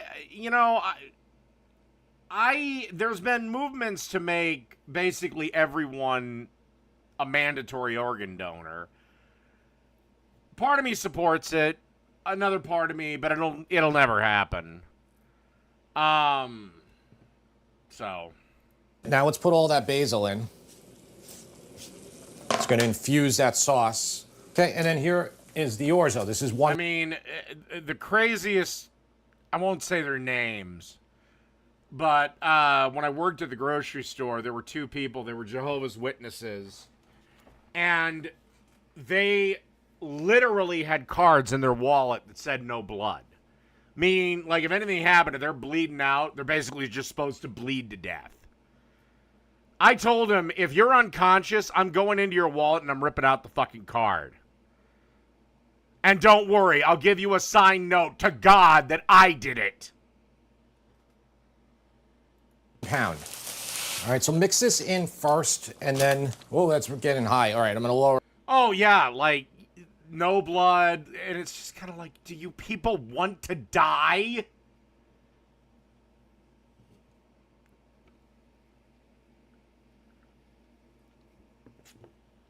And also, I could not find I don't think there's anything in the Bible that's against blood transfusions. But then again, they're one of the weird offshoots like Mormonism. Jehovah's Witness believes only like 250,000 people are going to get into heaven. The rest, but God doesn't send anyone to hell.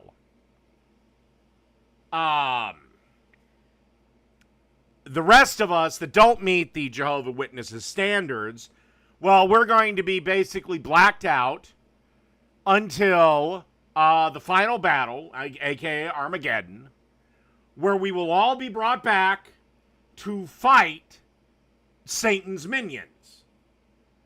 And it's like, well, if Satan's minions have swords and bows and arrows and we have guns, this is going to be a pretty fucking short war.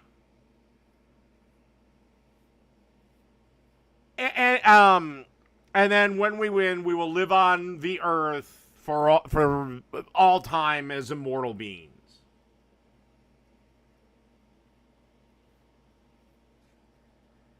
They do, and the Mormons do.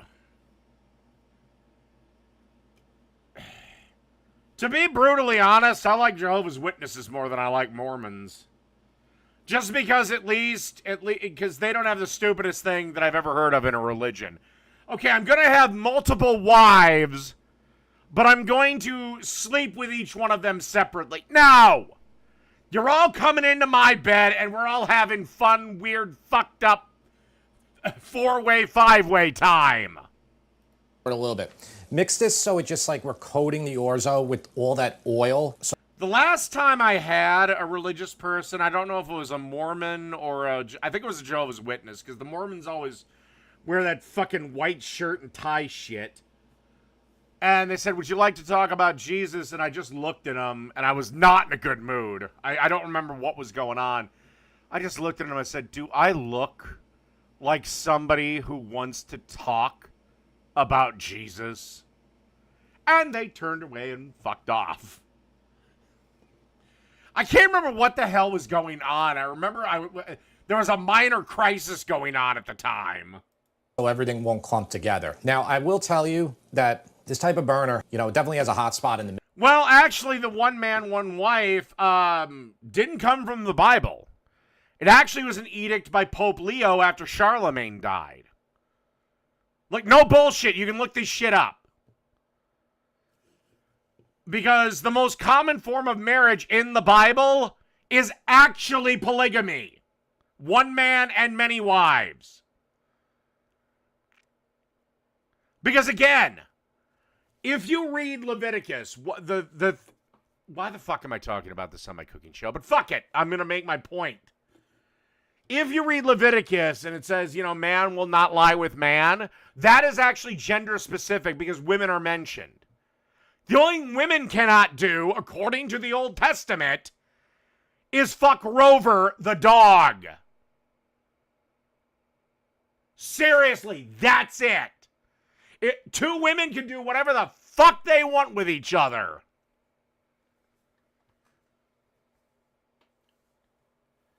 Well, Islam allows multiple wives as well. But again, I think they do that the stupid way.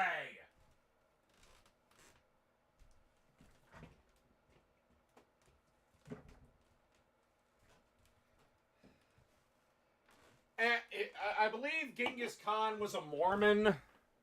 Or, not a Mormon, Jesus Christ. A Muslim. But it doesn't matter what religion Genghis Khan was. He was just one horny motherfucker that fucked every woman he's seen. Middle here, but this, you know, this heavy pot might mitigate it a little bit. But you can use a plate diffuser. I actually have one over there. I think I'm going to use it for like the first time in this type of recipe. But you can only use those diffusers. Well, I was just going to go with Rover got a very special peanut butter treat. When your heat is on low, and that's how we're going to cook it. All right, so look, the orzo's mixed in. Now, very simply here, we're just going to add our meatballs in. We're just going to drop them in. Okay, it's like almost like what you do for like when you're making like wedding soup.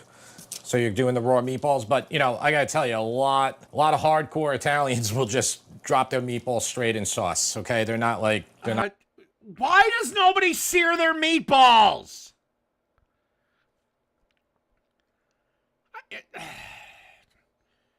Guess I'm just fucking weird. I'm frying them. They go right in the sauce. And you actually get the softest meatball when you do it this way. Do not think they're not going to cook. These things are going to be cooked in 5 minutes. This orzo is going to take 15 to 20 minutes. So, you know, the meatballs will stay fine, but... No, and actually, DeJuice, I got to disagree with you. You do not need 4 or 5 wives. You need maybe 1 wife and 4 or 5 pieces of side action that are into everything. I know that might be, you might be thinking, well, these are going to be... Your wife's the alpha bitch. They're everything else. Be raw. They're not going to be raw. But Jesus Christ, could you imagine living with 4 or 5 wives? Fuck.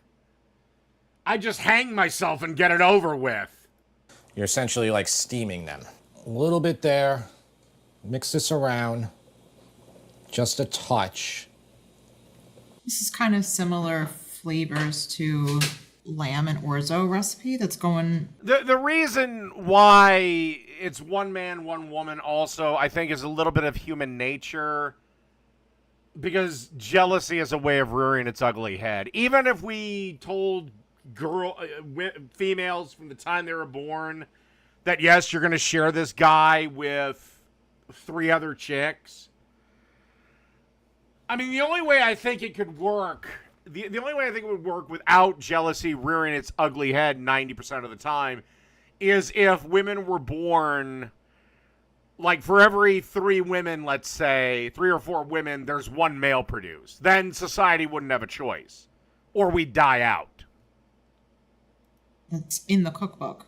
Yeah, it is. This is a much easier version of that. All right, what I'm going to do is I'm going to cover this. So I'm just going to put that off there to a second, and I'm going to try this diffuser. Rhea Ripley, she's... God, she looks like she's into a lot of shit. But I'm not a big fan of... This is just me. I'm not a big fan of tattoos on girls. And she's got a shit ton of them, but I'd have a night of fun. Sure. Okay. All right, let's go back with it. Okay, and this low heat. So yeah, this is very similar to... but I could easily, like, see a 3-way with her and Alexa Bliss and Rhea putting the strap on and just fucking the shit out of her while I'm fucking her face. You have one in the cookbook. It's a traditional... It's a Greek dish. It's not really an Italian dish. It's lamb with orzo. And that's a much longer recipe because you're cooking the lamb. You know, it needs to stew and break down. But I definitely... Again, that's my opinion. If you're a guy and you like tattoos on chicks, then you do you. I don't give a shit. This one gives like... The other problem is with a lot of chicks, they get the dumbest, cringiest tattoos. Oh, I got a heart. Wow. You and every other fucking woman in America. Oh, I got this poem. Wow. You and every other... They get the same shit. Give me something different. Similar flavors to that. The cookbook is right there. It will be... Write Dave's property over your pussy. That'll be original. Oh, God, I'm getting canceled for this stream. Released on November 25th. If you really want to support this channel, it is 100%. The spider. The best way to do. And you're going to get 100 plus recipes, about 25 new ones. We made a decision a while back. If you've been watching this channel a long time, our decision simply was to stop doing sponsors. Like we haven't done a sponsor. But to me, fuck it. I'm not gonna say it.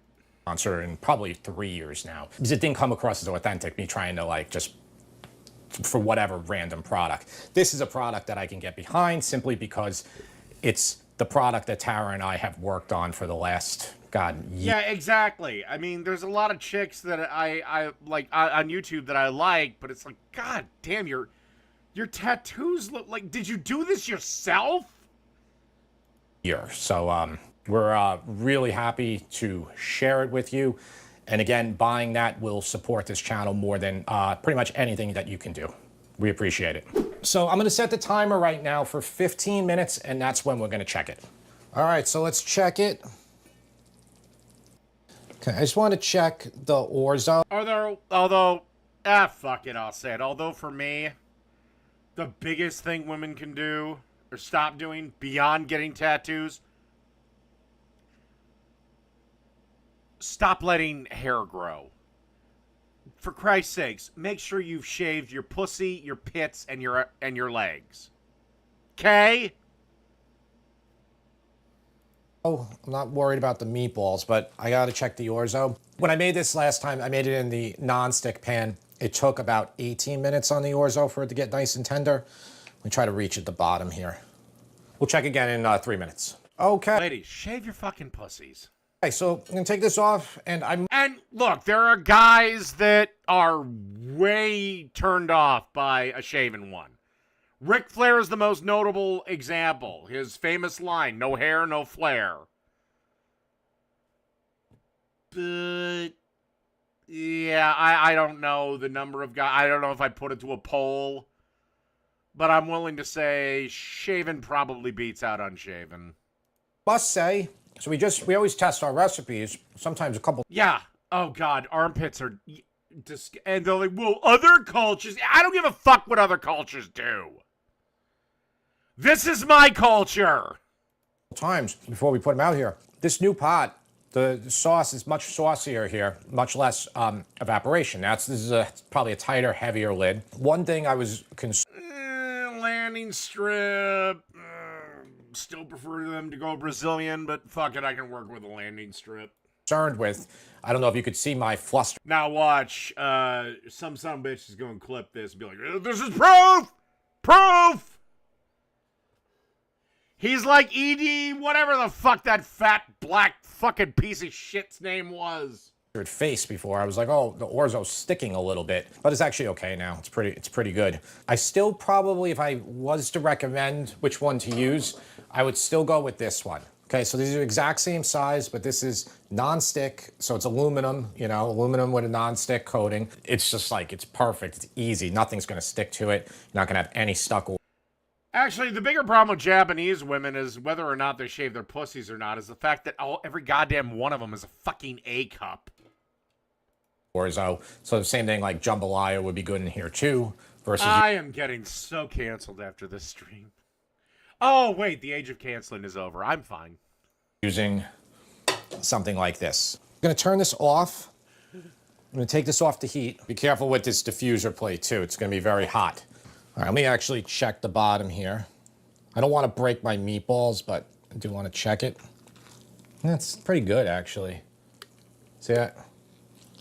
I'm actually surprised. But yeah, still be careful here. You can do a tiny bit of a mix, like a little bit of a fluff, even though this isn't rice. Yeah, I'm getting a little bit of... All right, I'm good ending this there. All right, one last video.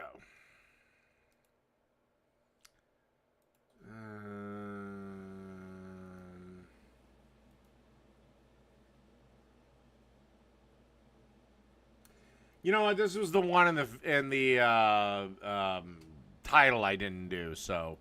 Yep, it's me. Your combination's $10,000 pizza dough made out of beer. This little dough. How is this $10,000? Do you like your choice of beer, sir?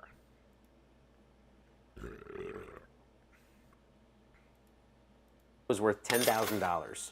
How?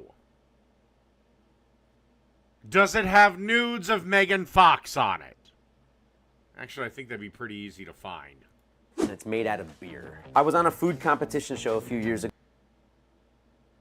Does it actually have the fabled lesbian photos of Taylor Swift? The fabled lesbian porn of Taylor Swift and Sabrina Carpenter?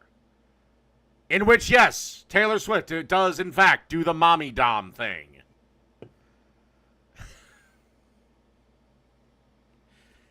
God, the fucking Gaylords. That's the stupidest shit ever. Called Best in Dough on Hulu, and we had to make a pizza dough, only one. You know, the problem with Budweiser shirts is they're usually white. And I love to cook. And wear a white shirt and cook fucking anything. Especially a pasta sauce, like a tomato sauce. You'll find out why I don't usually wear white. 1 day in advance, which is a lot shorter than what I usually do, which is I mean, I remember one time I got done, I can't remember if it was pizza or some pasta dish. I got done with it with the shoot, and I looked down at my shirt, and I'm like, well, son of a bitch, my t-shirt has fucking acne on it. 2 or 3 or maybe even 4 days. So I had to come up with a recipe that would have the flavor of multiple days of fermentation, but the time of only 1 day. That's how I came up with this super wet beer dough recipe. And that's why this dough is worth $10,000, because I won.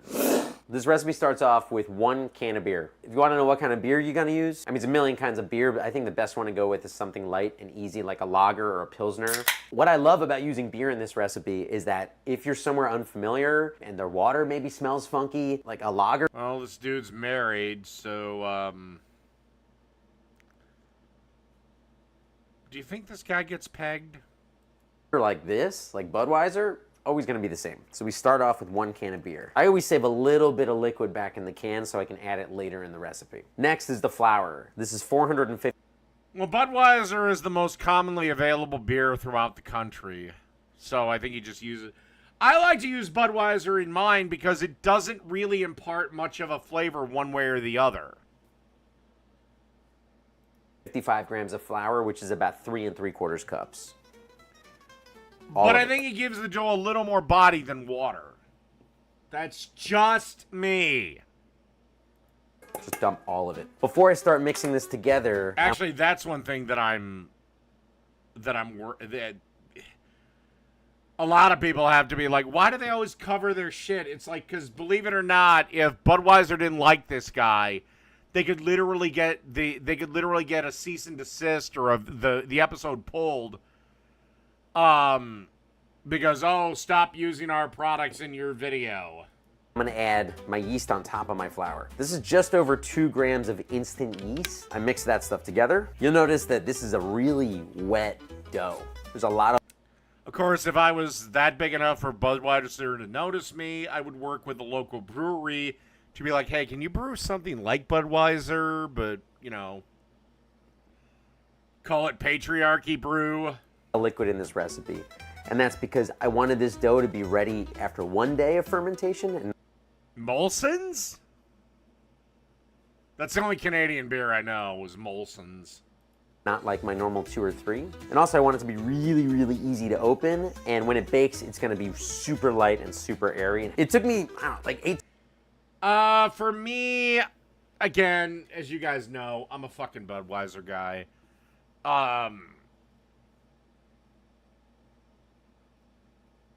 But for cooking, I use whatever beer I think is gonna do the best job. Carling? Never even heard of that. Seconds to mix it. Next time I'm at Total Wine, I'll have to see if they have it. Into this, at which point we're gonna add the salt. This is 12 grams of just fine sea salt. All you need to do is fold that salt in so it starts to the point where I'm gonna add my remaining liquid. That liquid is just gonna help that salt dissolve. I'm just gonna fold this into place. Takes a few seconds. I'm really just trying to make sure all the liquid is dissolved. That's it. So I sweep the dough around the bowl just to pick up any loose bits. And I'll use, this is probably the most high-tech equipment that I'm gonna use in this whole recipe, which is just a bowl scraper so I can get all the good bits off the side. All right, we're gonna cover it, let it sit for 20 minutes. This is gonna require I might be the last person that should say this, but dude, just shave your fucking head.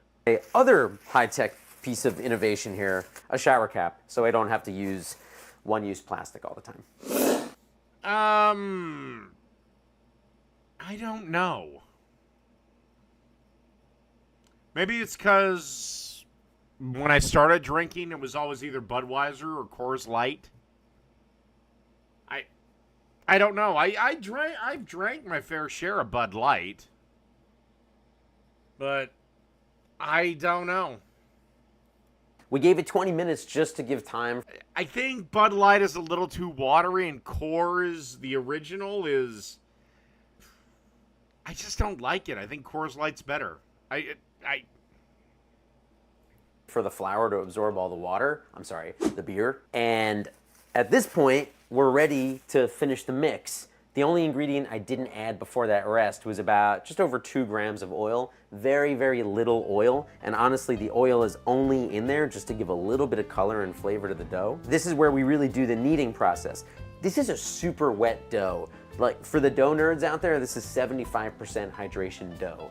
And what that means is it's way more wet than like standard pizza dough recipes that you usually see. And so to knead it, we don't forcibly knead it with the palm of the hand. The odds that I will swing by Dagaresh's stream, you have Iron Gullet stream, he has a better chance of, again, landing that 3-way with Taylor Swift and Sabrina Carpenter. And instead, you do this method where you basically pick it up from the bottom and you pull it out, and this is how you mix. This is called the Roubaud method. You usually use this when you're making like really wet doughs for bread, like sourdoughs and things like that. You're gonna knead this for about 5 to 10 minutes until it all comes together, and then we're gonna give it one final 10-minute rest. When we shot that show, Best in Dough, part of the process is we had to make the dough one day in advance and then cook it the next day. And so that's why I made a dough recipe that was really wet, because I knew it would ferment quickly, and with beer in it instead of water, so that it would have the flavor of fermentation that you normally get from like 3 days of rise, and I would get it in the one day that they gave me. So it's been about, I don't know, maybe 6 or 7 minutes. I'm gonna scrape down the side of the bowl. If Iron Gullet has something to say to me, he can say it to my face. And we're just gonna let this sit for about 10 minutes, and then we're gonna come back and ball it. This is gonna make 3 265-gram dough balls. So that's gonna be like 12-inch pizzas. After that 10-minute rest, you just wanna pick up your dough and fold it over itself. Yeah, Jake's been asking me in emails, and I'm not revealing anything sensitive, to play Baldur's Gate with him. What is this thing with Baldur's Gate? I know there's like a heavy crafting element to Baldur's Gate, from what I understand. I've never played the game, but I don't like crafting games. That's one of my big gripes with fucking Fallout 4. Oh, we can build settlements. If I wanted to build a fucking city, I'd play goddamn City Skylines. These folds are just gonna build some strength in the dough. It's really helpful to do this when you're working with such a high hydration dough. I'm gonna cover this up and just give it another final 10-minute rest. The dough has had its last 10-minute rest. And again, I don't play games online because I'm nowhere near that good. Like, you know, I make fun of everyone. But I guarantee you, a female streamer that's at least competent or good or great at Call of Duty will have time to do her taxes, flick her bean, and then come back and stick me with a knife, and I will not know she's there. Rest, and now we're ready to turn this into dough balls. It's a really wet dough, so even though I don't want it to absorb too much more flour, I do need to sprinkle my surface with a little bit. That's why I don't play games online. I'm not that good. God, who was it? Somebody called me out saying, "Oh, you cheated games." Yeah, no shit. I've never fucking said I was good. Extra flour. I'm using the same flour that I used to make the dough, which in God, this argument is ancient, because I remember having this argument when I was... When did the game Genie come out? I remember having this argument with a cousin of mine who's a piece of shit, who I hope is dead. There's a story there. I'm not getting into it. And he was like, "Oh my God, how can you use the game Genie? You're cheating." I'm like, I'm playing a game. I want to win. I'm not even playing against a human. I'm cheating a computer. Well, this was the Super Nintendo version of it, so it would have been early to mid 90s. They've had this argument over cheating devices in games. It's like, fuck you!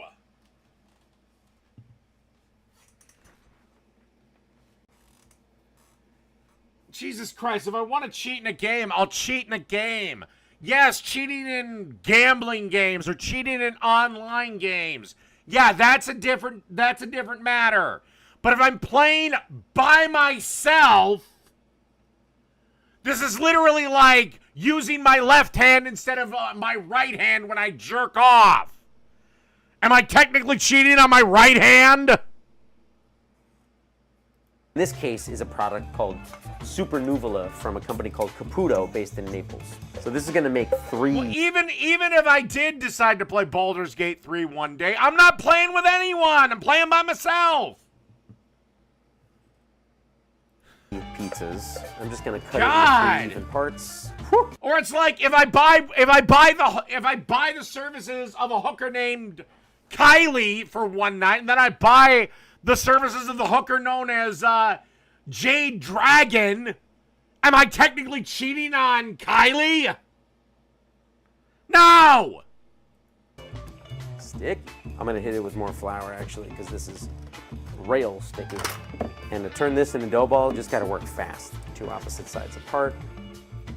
Turn it over, and then ball it. Believe it or not, this dough ball is worth $10,000. Now, of course, I've used up all of my dough containers, so I have like nowhere to put them. Because it's so wet, I gotta be really careful with how I stretch it. A dream, it like opens itself. Okay, now we gotta be crazy careful with how this works. Barely any stretching is necessary. Wow, I love doing cheese first. I'm going in. Oh, I almost forgot, I want to do fontina on this. I never, ever, ever do the sauce second. But that's me. This one. Layers. Cheese, sauce, cheese. Fuck. No, generally what they say with me to juice is, well, that was disappointing. I'll be right back. I gotta take a piss.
Hell yeah.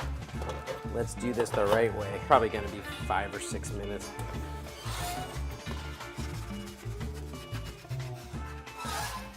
Woo, All right, out of almost. steel. Oh yeah, super, super close. 5 minutes later, and this is it. Great Why did he change his shirt? color. The only thing I might have done a little bit different is this crust looks like it could have used like a little bit of butter and maybe just a cunt hair of Parmesan on it. But that looks good for a cheese pizza. Can't smell it, but the smell is so good. Good charring on the bottom.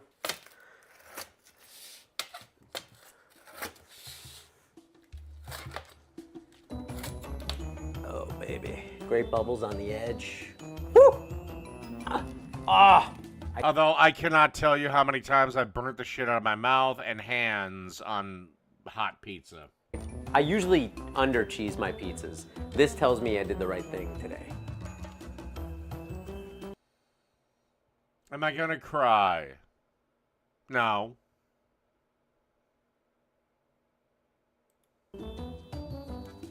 Yeasty, malty fermentation flavors from the Your mom's probably crying because I quit seeing her. lager. It doesn't taste like beer, but it's the same notes that you get from fermentation are in beer and in pizza dough. Great crunch. I made this dough 1 day in advance. It has He won a cooking competition with it, so the prize obviously was 10 grand. the flavor of multiple days. And this...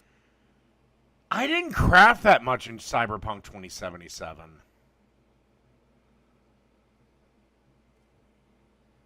I don't know, but I don't know. Baldur's Gate, I've never played the first 2 games. I don't know, whatever. At some point, I'll probably buy the damn thing and play the damn thing.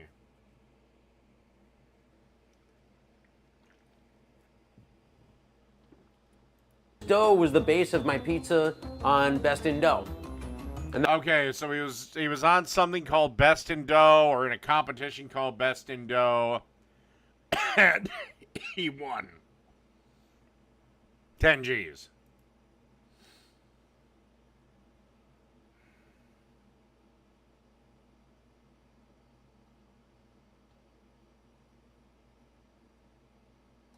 Crafting in a game is like you take the pussy juice of the Princess Enora. You take the pussy juice of Princess Aurora. You take the pussy juice of Peter Pan's Wendy. You put them all together and you get the potion of La Vava Vada Bada Bada bullshit. Oh, God, no. Fuck Minecraft. That was my first boomer moment. Minecraft isn't a game. I don't know what Minecraft is, but it's not a game, and I hate it. Alright, last video. Kuya Boyette Classic Cheeseburger on a homemade brioche anxiety bun. with a quick, reliable stay-in-your-car oil change. Nag-crave ako ng hamburger, gawa tayo ng burger patty, as well as yung brioche. Yeah, basically, yeah, you, oh, this sucks. Bun. So ano ba yung brioche bun? It's actually a French bread na parang mas pina-enrich yung... Okay, well, next time don't record the whole video on your fucking phone.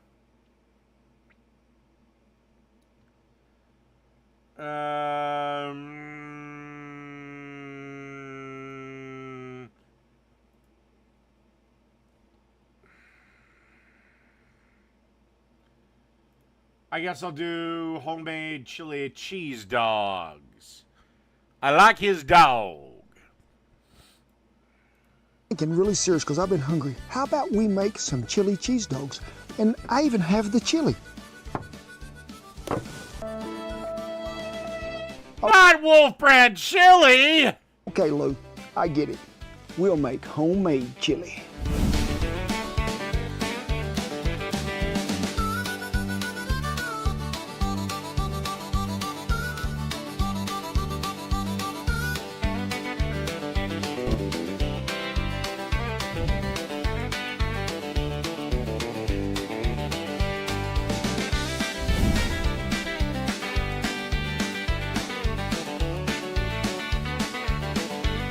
What the hell is he doing?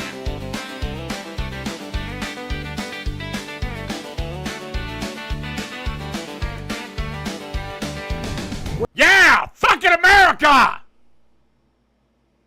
Whether you're inside, out in the backyard, or on the range, we're fixing to whip up some classic chili cheese dogs. We're not just making a hot dog, we're serving up a legend with a... Oh, he's making chili. Never mind, because I was going to be like, why are you adding all this charcoal for hot dogs? Whole lot of chili.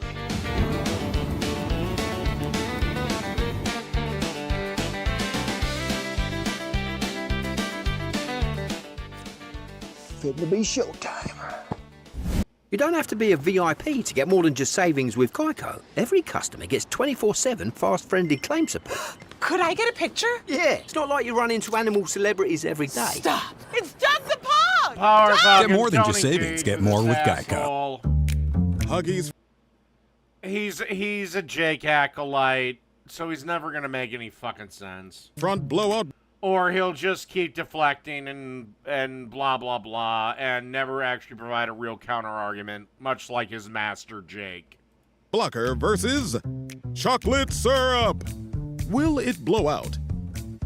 Ooh, it is good. Yeah, that's something I've never understood. People that fire up a charcoal grill, be it lump or briquette, and I wouldn't do lump charcoal for hot dogs. It burns way too hot unless it's like the dying embers of it. Why would you fire up charcoal just for hot dogs? Get a gas grill. To be back at the wagon again. Pines is good, cool weather, and the green grass. It is a great day. But be sure before we even start, go ahead. Well, Iron Gullet, you said you wanted to you have something for me, so what the fuck is it? My answer's probably going to be no, but you can at least ask. And give us a thumbs up, a like, and don't forget to subscribe if you're not. What are we talking about today? One of my most delectable dishes, and I grew up on it as well, and that is a chili dog. Different than a hot dog. I never had a hot dog growing up. It had chili on it all the time. That's Well,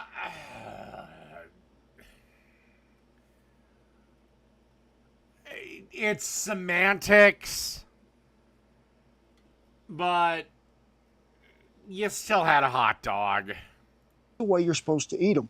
And we're going to make one today where you probably won't eat it. And yeah, I know there's fucking hot dog purists and they piss me off. Like, no, the only two ingredients that should ever go on a hot dog is fucking mustard and onions. Well, fuck you, I like relish. Need a nap. And fuck you, I like ketchup. I know, I'll even throw either some rocket sauce, Big Mac sauce. I'll throw whatever the fuck I like on my goddamn hot dogs. They're mine. You do yours your way. It ain't going to run down your shirt or nothing. But the important thing you got to remember is don't go to the store and buy a can of chili and just dump it out there. No, we're talking about just making a simple, easy chili to put over these hot dogs to make it the best chili dog you ever seen. This pot is trained better than my Oh, dog. we were talking to Juice? Well, guess what? You're talking to me now because I say so because you're on my fucking channel. Dogs. Now, I'm going to tell it to sit. Now, you got something for me? You want to ask me something? Otherwise, I'm booting your ass. And then I'm going to tell it to jump. Sit. Get ready for it. Jump. You see that? That is a trained pot to cooking. Well, Coney Island dog is almost like a True Blue chili dog. Because True Blue chili doesn't have beans in it. No, I'm not going to open up the lines. Ask me it in text. Or in chat. I love these people. They think they can dictate terms to me.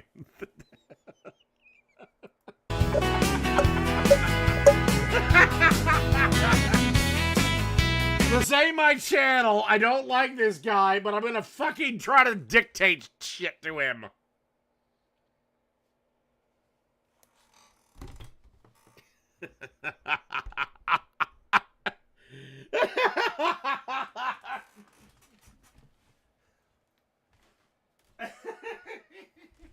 Jesus Christ.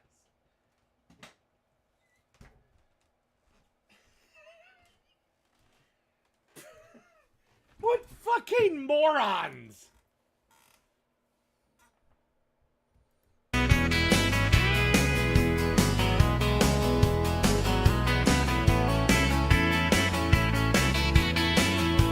That looks like Iron Gullet fucked off.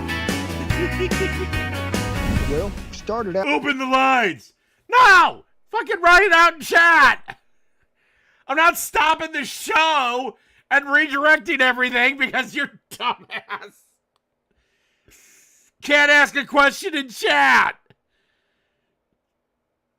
Out with 1.5 pounds of 80-20 ground chuck. Not much grease in there, and some of that I need for flavor anyway. But I need to give it just a little drink of. You can type. You can fucking type. You can fucking type 1 until the day Taylor Swift actually marries a woman, and it's still not gonna get you on. Beef broth, and if we need to add more to it, we can later. But Because now guess is what? the time to season. There's a 99.9% chance I'm going to say no. I don't fucking care, Iron Gullet. You may as well fuck off back to your own stream. Now, I'm wishing you'd be using our chili seasoning. It's got everything in it you need. But I have two brands that I really liked before I made this. One of them was McCormick and the other was Williams. So you use what you have on hand. I'm gonna give it a generous shake in here. But to really bring out that true, authentic chili flavor that I want. Actually, I just did the Ragin' Cajun burger.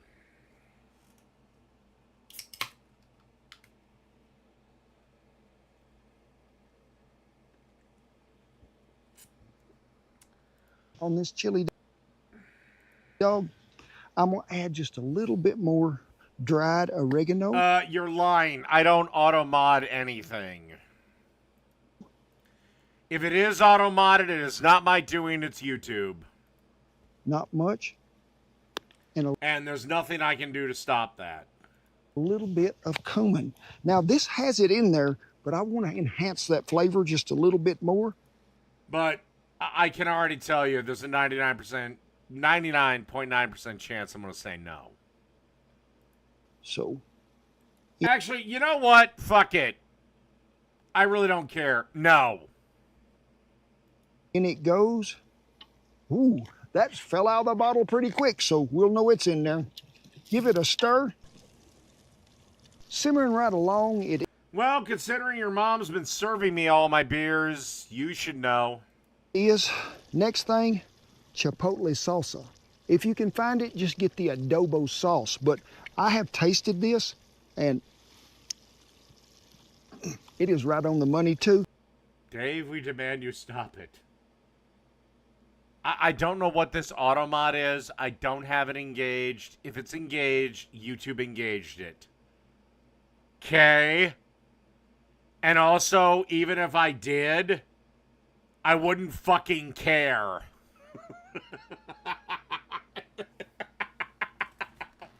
Oh my god, the meltdown of these people is fucking wonderful. Makes me want to stream more, but I have to go cook soon. This is the last video. Depending on your heat level as to how much you want to add, this is going to be... I don't care if they're lying or not.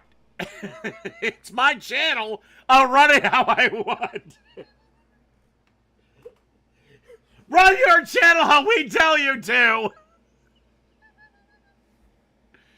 Oh, God, I haven't had this much fun for a while. Some smokiness, but also a little touch of heat there. We're going to let that simmer here just a minute where all them flavors get to going again. Well, Tigerish, if I was so desperate for attention, why didn't I immediately bring Iron Gullet on?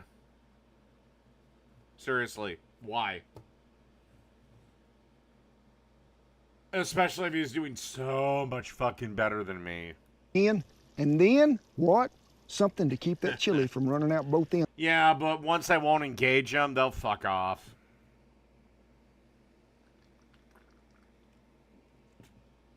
Or actually, let them come back and let them resume their starvation, please, because it is hysterical. It is a binding agent. You're going to have to wait and see. Any questions? How did you become the Capital One Bank guy? I'm spiraling. I'm spiraling. I seem to be the only one enjoying life at the moment. Except for the people that are on my side. Yeah, I'm spiraling. I produce 4 cooking videos a week. Your god, Jake, doesn't produce dick. I've always been passionate about no fees or minimums on checking accounts. Well, once again, I will reiterate the joke I said earlier. It's because Capital One paid me to be the face of it, you dumb little bitch. Aren't you in the Hall of Fame? And didn't you live in space? What's in your wallet?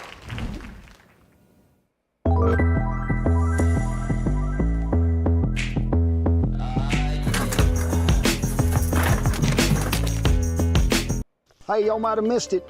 Big news. New show on the Outdoor Channel, The Cast Iron Cowboy. We go to different ranches all across the United States, highlighting the way they raise beef and how me and Shan cook it. We hope y'all tune in. It's going to be a special time, it is. Now let me take you back for a minute. Chili dogs date back to the early 1900s when Greek and Macedonian immigrants. Maybe I should include this a little bit more. Maybe a little history of what I'm cooking.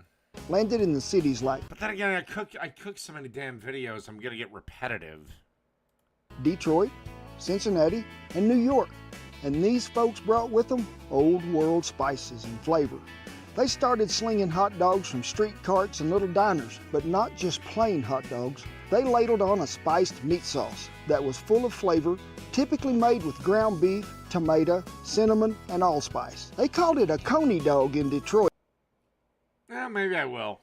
Whatever, we'll see what I do with my next batch of videos.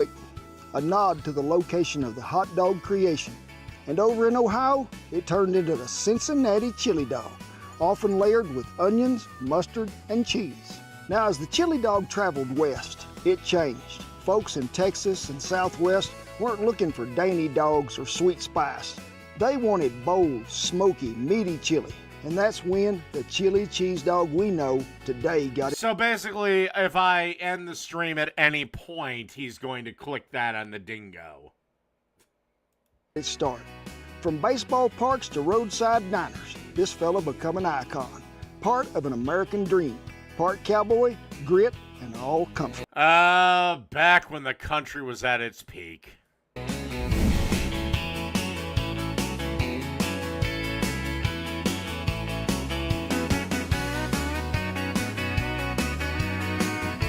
Now you see me put 2 cups of cheese in there.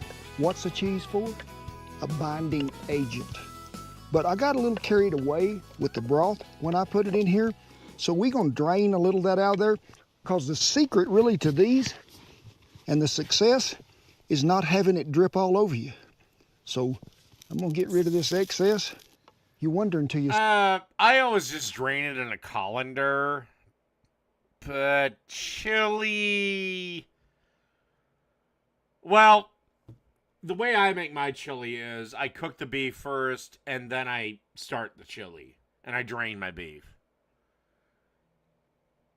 That's me, because, yeah, the grease is a problem, and I don't want to sit there and spoon it out.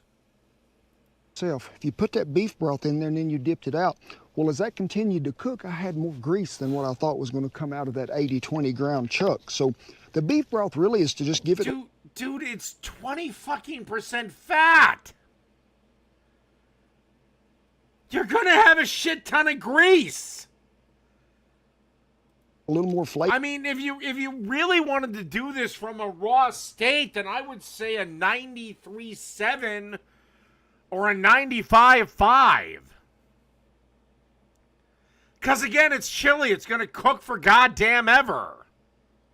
Flavor too. Now I'm gonna slide this over. So you don't have to worry about, I mean, like 93.7 is terrible for making burgers. It's terrible. I will say for pasta.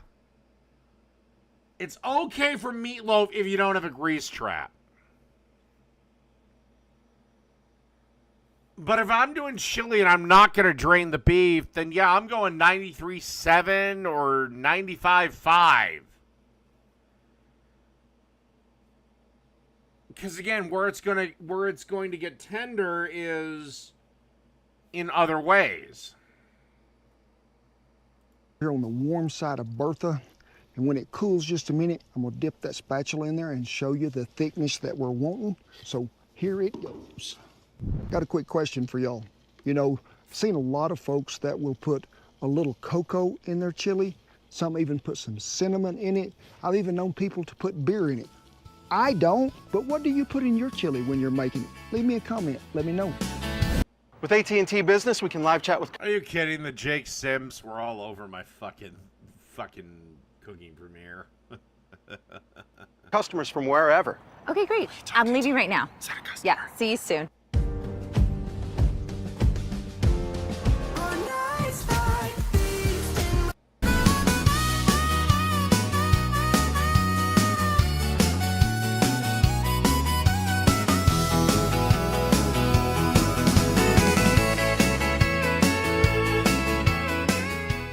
Well, talk about hot dogs.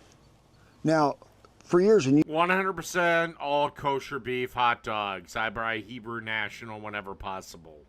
I bought probably the cheapest thing I could find. 18 cents a pack at times, you know. And then I graduated on up a little more, and it's probably costing $1.50 at the time.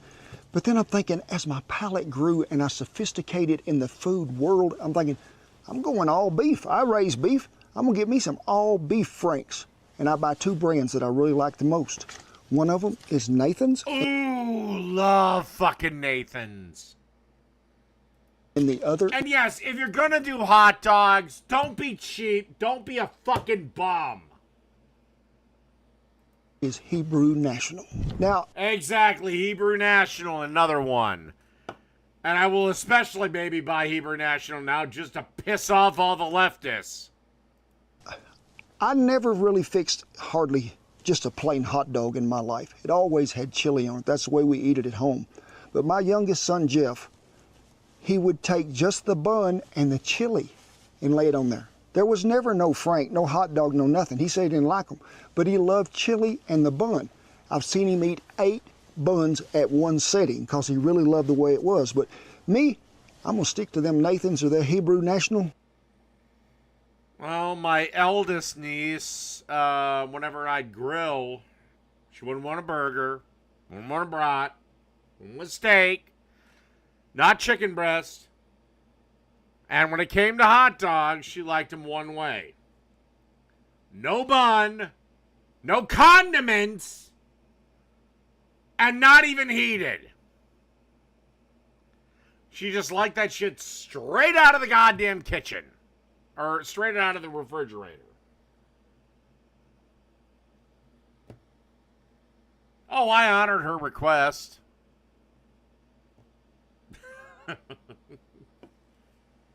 My youngest niece, she at least likes them heated up in a bun, but the only condiment she likes is ketchup.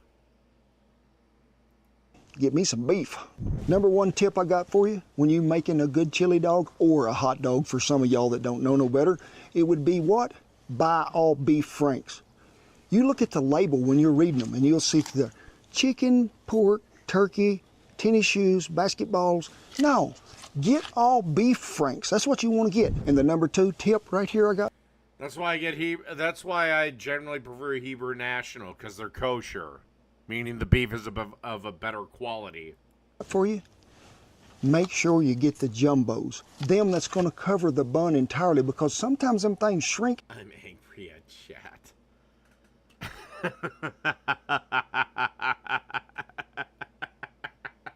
No, I was just reacting to this stupid comment. I'm never pissed off at Dave, but I'm always disgusted. Are you a fucking man, you fucking loser?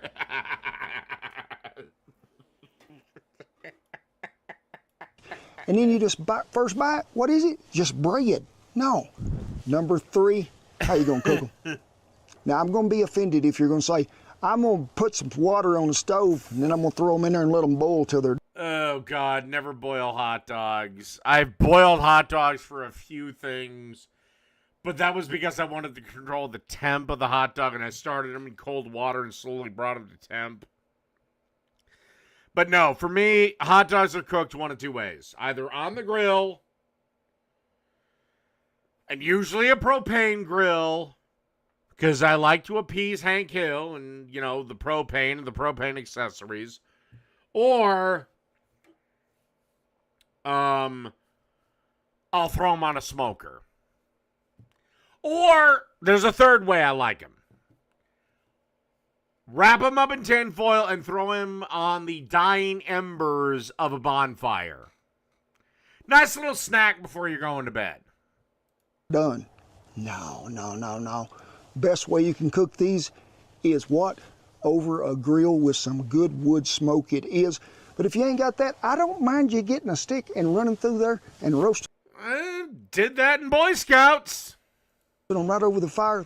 We didn't do sticks, we did metal skewers, but still, we did that in Boy Scouts. It is the next best method, it is. But be careful, get you... And burnt 9,000 paper cups. Well, Jesus Christ. You have a bunch of 8-year-old boys with paper cups that blow up in the fire. What do you think's going to happen? A green stick. I've never done hot dogs in the air fryer. So maybe I'll have to take a look at that. And yeah, it's a real fucking shame because they're still the fucking Girl Scouts. A dry brown stick with what? Burn up, falls in the fire, you ain't got nothing to eat.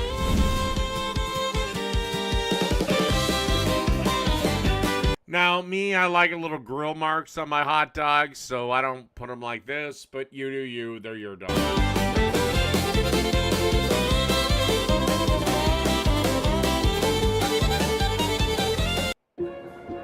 At Wells Fargo, we get it.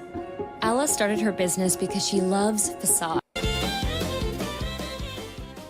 All right, now we ain't just gonna slap them right on the bun, no. But I want you to open them buns up. They're gonna get a little suntan. Just put them right in here to where they can warm up just a little bit. And at this time... Now, I don't know. I never do this with my hot dog buns because they never seem to get properly toasted. And I don't want to put them in a steamer.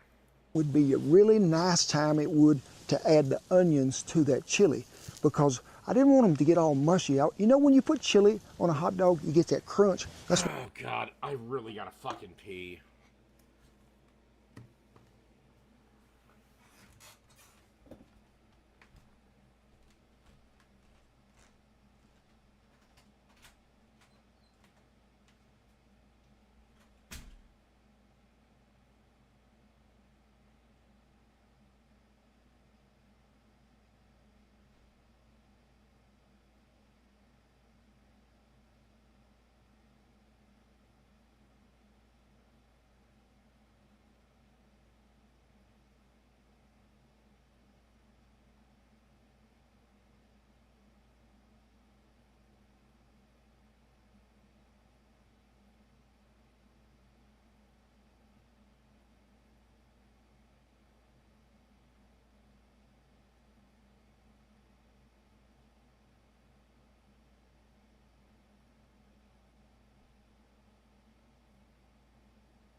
what I'm after.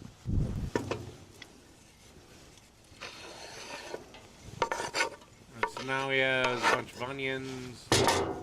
Give it a stir. See what I'm talking about, what the cheese does to it?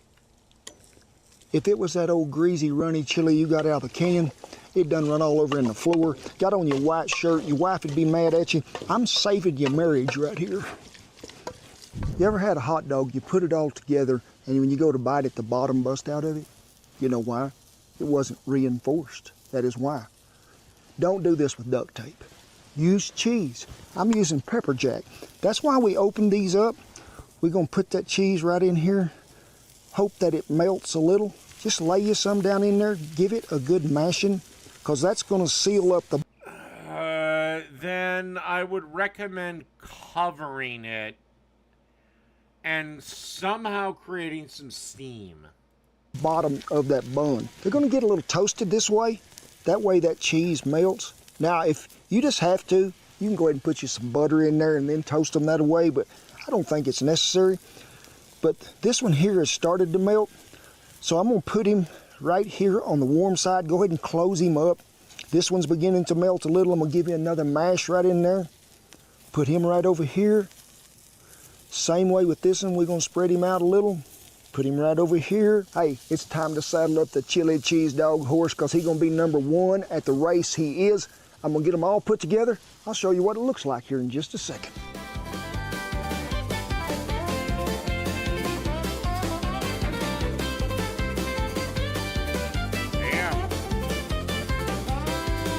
Some of the dogs look a little burnt, but I'd eat the shit out of that. Little too much onion for my blood, but I'd eat the shit out of it.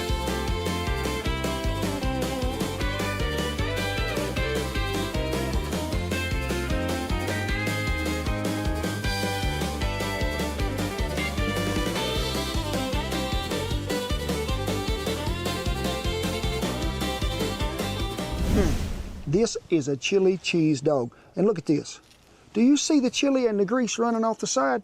No. Wait, give it more of a tilt. More. The clean I don't know if that's his wife or his daughter. energy transition is really a partnership that we do with the customers and communities that we serve. And the Yes, this is what's happening right here, folks. You top it any way you want. I love pickled jalapenos on mine. We put pepper jack cheese back on the top. I've been waiting for this all day long. Make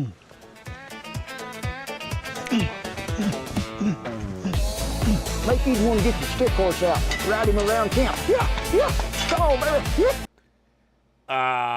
That's not a good look for a man. Don't get no better than that. It don't. Had a lot of good help today. Y'all watch a hot dog eating contest? Y'all remember the big that was on the show so much? We loved that dog. We missed him. Know y'all do too. He could have won the hot dog eating contest every year. So we're going to see how these three do today. First contestant. Oh no, don't give your dogs hot dogs! They're too high in fat and salt. Their hearts run horizontally, my friend. Duker. Duker says, I am ready to do it. Mage, can you stand up for it? Good boy. Lulu, where you at? Get up here and come on. See, this is what I'm talking about. You always have one that thinks, no, you're going to bring it to me. Oh, no, never feed your dogs hot dogs. They're too high in fat. They're too salty. Jesus Christ, Kent, I know you love your dogs, but you can kill them with this. They're not humans. Dog food, if you look at it, is like 0 fucking sodium.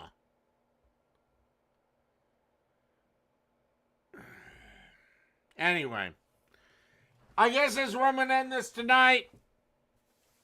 I've had fun. Probably more fun. Went on about an hour and a half longer than I was planning on. But I'll see everyone tomorrow. Good night, everybody.